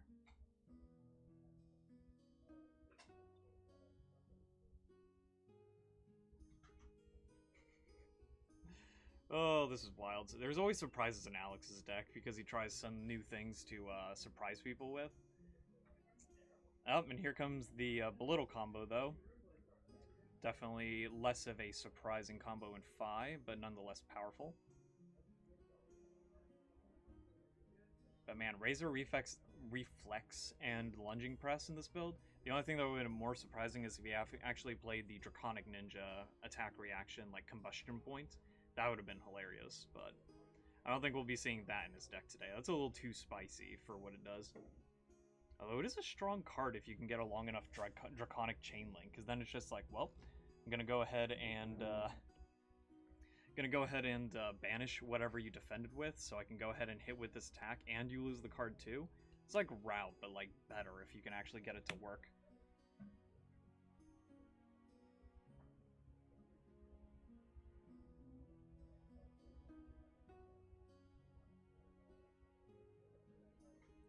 Alright, Michael looking to block the first Belittle hit. I'm not... So it looks like Michael is opting to... Like, he's built enough Ash for now, but like... I feel like he should be saving cards to go try and go... or respond with some aggression, because I don't think constantly blocking this out is going to be best for him in the long run. Oh no, it looks like he blocked the Ronin Renegade, because Alex turned it to the side. Alex probably going to just go ahead and snatch again. Is that another... I feel like that is another Razor Reflex. If you got another Razor Reflex and snatch combo, that's just disgusting there.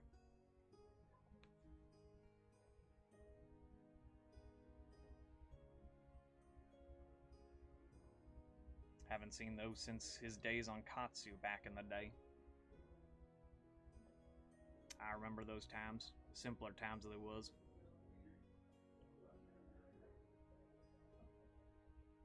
Honestly, if he just... Oh no, he ends with the Command and Conquer? That's interesting. I feel like Snatch would have been better and then keep Command and Conquer in Arsenal for something. And I only say that because obviously Michael doesn't have an Arsenal to even threaten.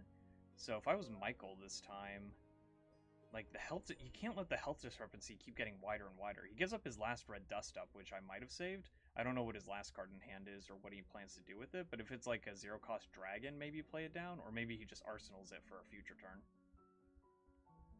But yeah, personally, I might have just gone with the Snatch to like threaten the hit or threaten something else with the last card in hand. And it is the zero-cost dragon, so it is Asvalai.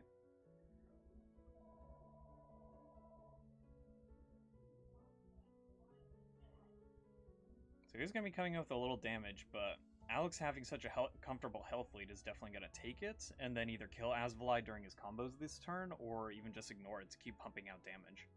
Honestly, why would you bother attacking with it? Oh, especially when you have Spreading Flames. Oh, that's so good. If he has like multiple Phoenix Flames that can get some value off of this with the Tiger Stripe Shuko, this is going to be a really powerful turn for Alex. Do you even bother with the Asvalai when you have this kind of damage turn coming up? I probably wouldn't. Unless you do it on the Sword Swing because you need to extend the combo before you get to the bonus damage on it, then you might kill the Asvalai, but honestly, it's not that great of a choice. Depending on what Alex has got, though. He's taking some time to decide what he's going to do next. Rising Resentment. No bonus damage yet because it is the red, but I feel like Michael still needs to respect this because, especially if it hits and it has the on-hit effect of making something that costs 1 or less than 1. Sorry, 1 or less cost 1 less. It could have been something like a Breaking Point or What's one of the one-cost go again cards like Cindering? The Brotherhood card, whatever it's called. It's for 4 and only has go again if you played another Draconic. But let's just get back to the back to the game while I can't remember it. Brandwood Cinderclaw coming in for 2 off of the Spreading Flames. I probably would have played that first, actually, because it was going to get the bonus regardless. I guess it doesn't matter because oh yeah, and then you could have Phoenix Flamed maybe, depending on what resources you have in hand. Because I feel like Alex is definitely going to come with the Phoenix Flame at least in a second for 3 with the Tiger Stripe Shuko. Or just coming with the Snatch, really? Oh, coming in for 4 because it's the blue one. Yeah, getting the bonus off the Shuko and the Spreading Flames because Brandwood Cinderclaw made it a Draconic card. So that's interesting. He's definitely probably going to pop the... No, he should have a Tunic counter now. So either he has a Razor Reflex in hand with the Tunic counter, or he's going to pop the Snapdragon Scalers. Yeah, Michael should respect this, because on a Spreading Flames turn, you want to stop as many extra cards from going into his hand to get this as possible. Now we just have to see... Okay, coming in with the Snapdragon Scalers to give it go again. He still hasn't gotten the Phoenix Flame, and he still hasn't swung with Sword, so those are 2 powerful cards he has that can get bonuses off the Spreading Flames. Phoenix Flame coming in for 2, and then the Sword coming in for 1?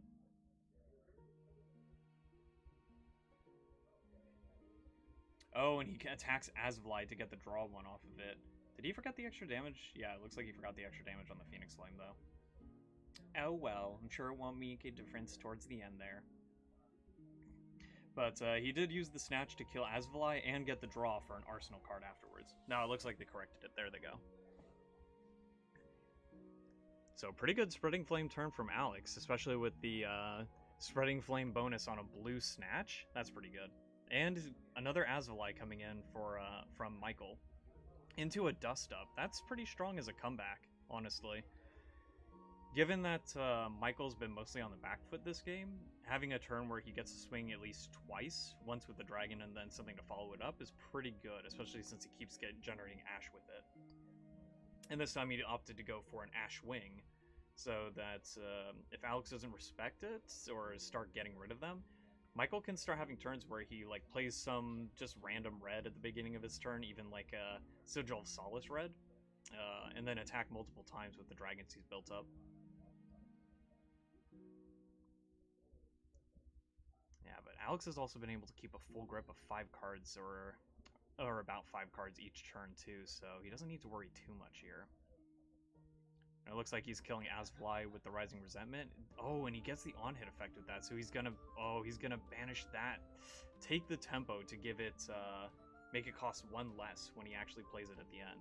And he's already hit twice on the chain, so technically, all he needs to do is hit 1 more time on this chain, probably with the Phoenix Flame, for the take the tempo effect to be live. Yep, and here it comes. I don't think he'll let this go through, even if it is a Phoenix Flame, though, because that triggers the Mask as well. No, oh my gosh, he did! Oh, because he killed the dragon!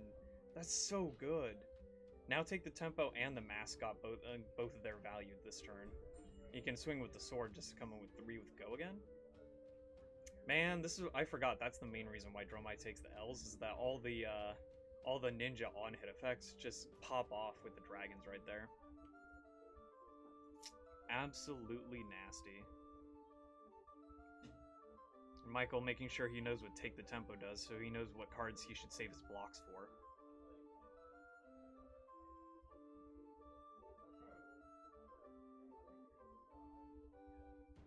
Looks like Alex unfortunately drew a potion and didn't have anything from Arsenal to play to go ahead and get it out of there.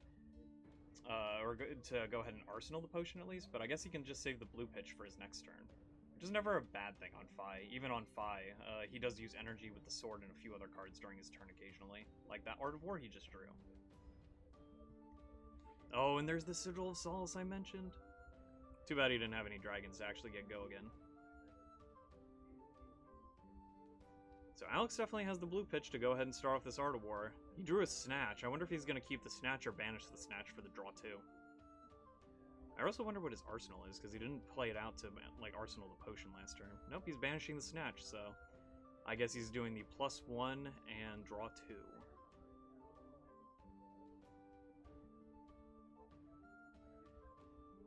Oh, he's got Assault the Wound in hand and a Belittle in hand, so he's definitely going to be searching for the extra Belittle pitch. Although, yeah, I guess he would need it now, because he doesn't even get to swing Sword without getting the extra blue pitch in hand. Such a gross combo, in my opinion. Like, you playing a card down for its, like, regular 3 go again, but then also gaining, like, the extra resources for the turn. Ugh, absolutely nasty. Definitely good in the Icelander matchup, or any ice matchup, to go ahead and get those extra resources, though. I think that's a Command and Conquer in his hand, too, that he drew. Is that a Command and Conquer and Assault the Wound? Kind of unfortunate, he won't be able to play both, but since Michael does have an Arsenal card this time, playing the Command and Conquer for 7 at the end of the chain might be the play here. Getting the Phoenix Flame super early. Actually using all 3 resources for it, that's kind of crazy. Coming in for 2. Of course, he keeps putting 1 because he keeps forgetting the bonus damage. Come on, Alex. Come on, Alex. You know your Art of War is there. Hopefully they either catch it, or at least give Michael the benefit of the doubt, since he is choosing to block with the 1 armor, expecting it to just be 1 damage.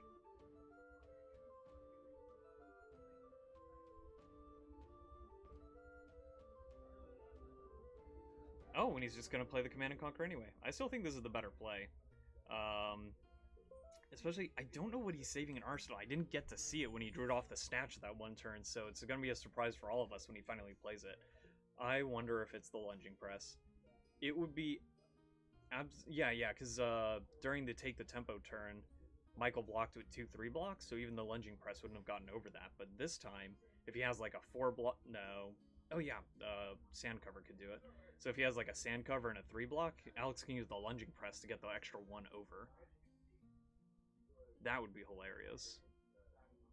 Honestly, I almost want it to happen, just for that reason. Lunging Press on Command and Conquer is so funny compared to Pummel, because you're just doing it to get the 1 on hit, and you're just giving it the 1 extra damage, which is hilarious. At least it doesn't feel as bad as freaking Pummel does, even though it's free. You don't have to discard and lose your arsenal at the same time. Blech.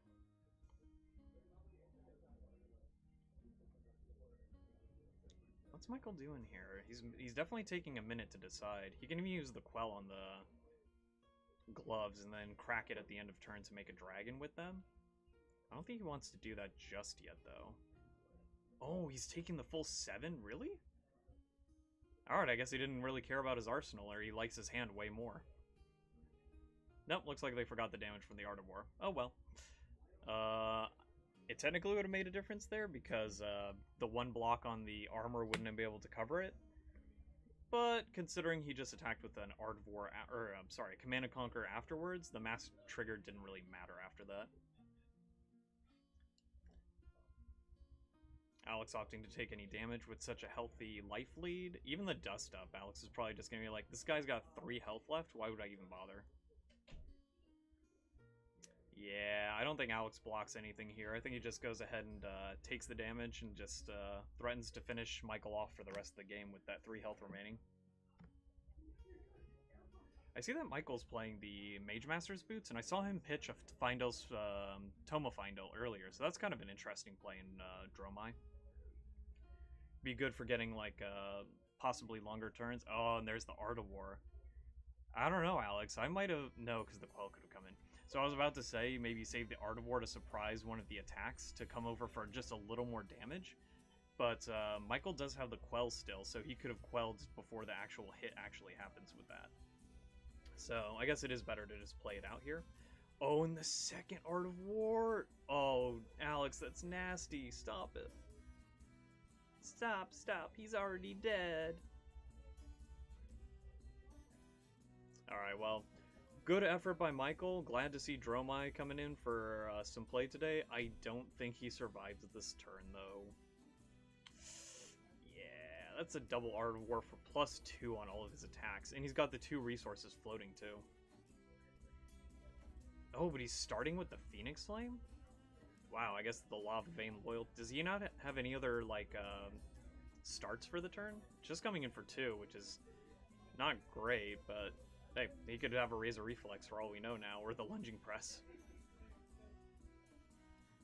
Alright, 2 go again. And he's just gonna respect it with 1 card, because like, this is actually kind of good news for Michael. He has objectively 1 less card that could have been gotten for free with Fi's ability later in the chain. Coming in for 2 instead of 3 right now. Oh, straight into a 6 though, so that's why he had to play it first. That's unfortunate, having no red starters or draconic starters for this chain. I mean, it's still 6 damage though, so Michael's gonna have to respect that if he doesn't want to die. And then... I don't think that saves him though, actually, because then he just comes in for the sword for 3 and then just finishes Michael off with whatever's left in his hand. Michael's got a tough attack or tough decision to make if he doesn't have a defense reaction in Arsenal, at least. But we'll see. Oh, he does have the sink below, so that's actually kind of good. He's going to 1, though. That's not... going to 1 against Ninja is always a risky business.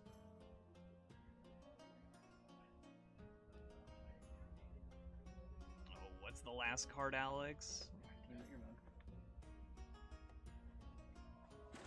What's the last card? Oh, Lava Burst for 7. That's nasty. Oh, 8. No, it's 8 because of the Tiger Stripe Shuko. Yeah, that's gonna be it.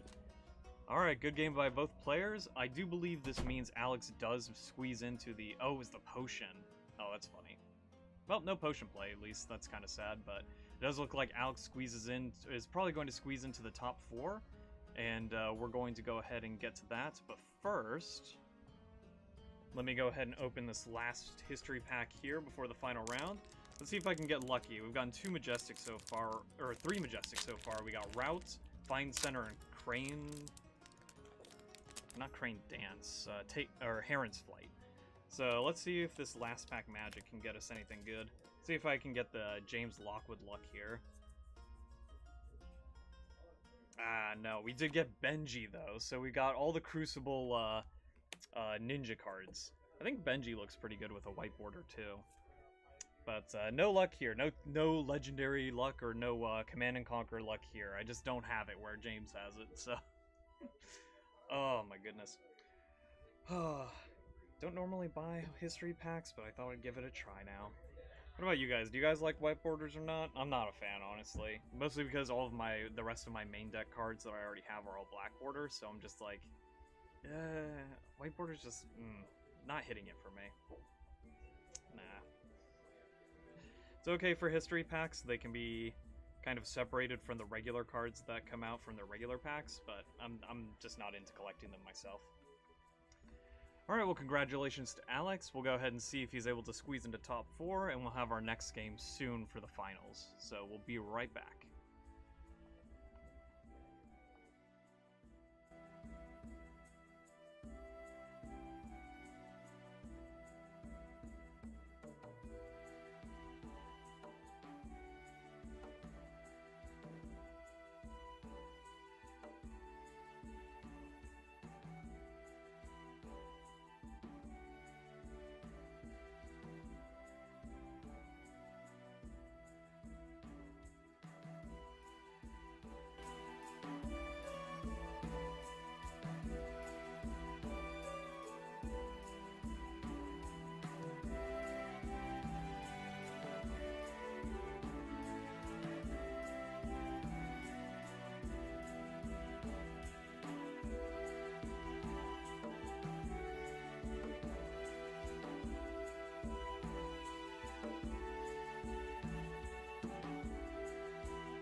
right, we are back.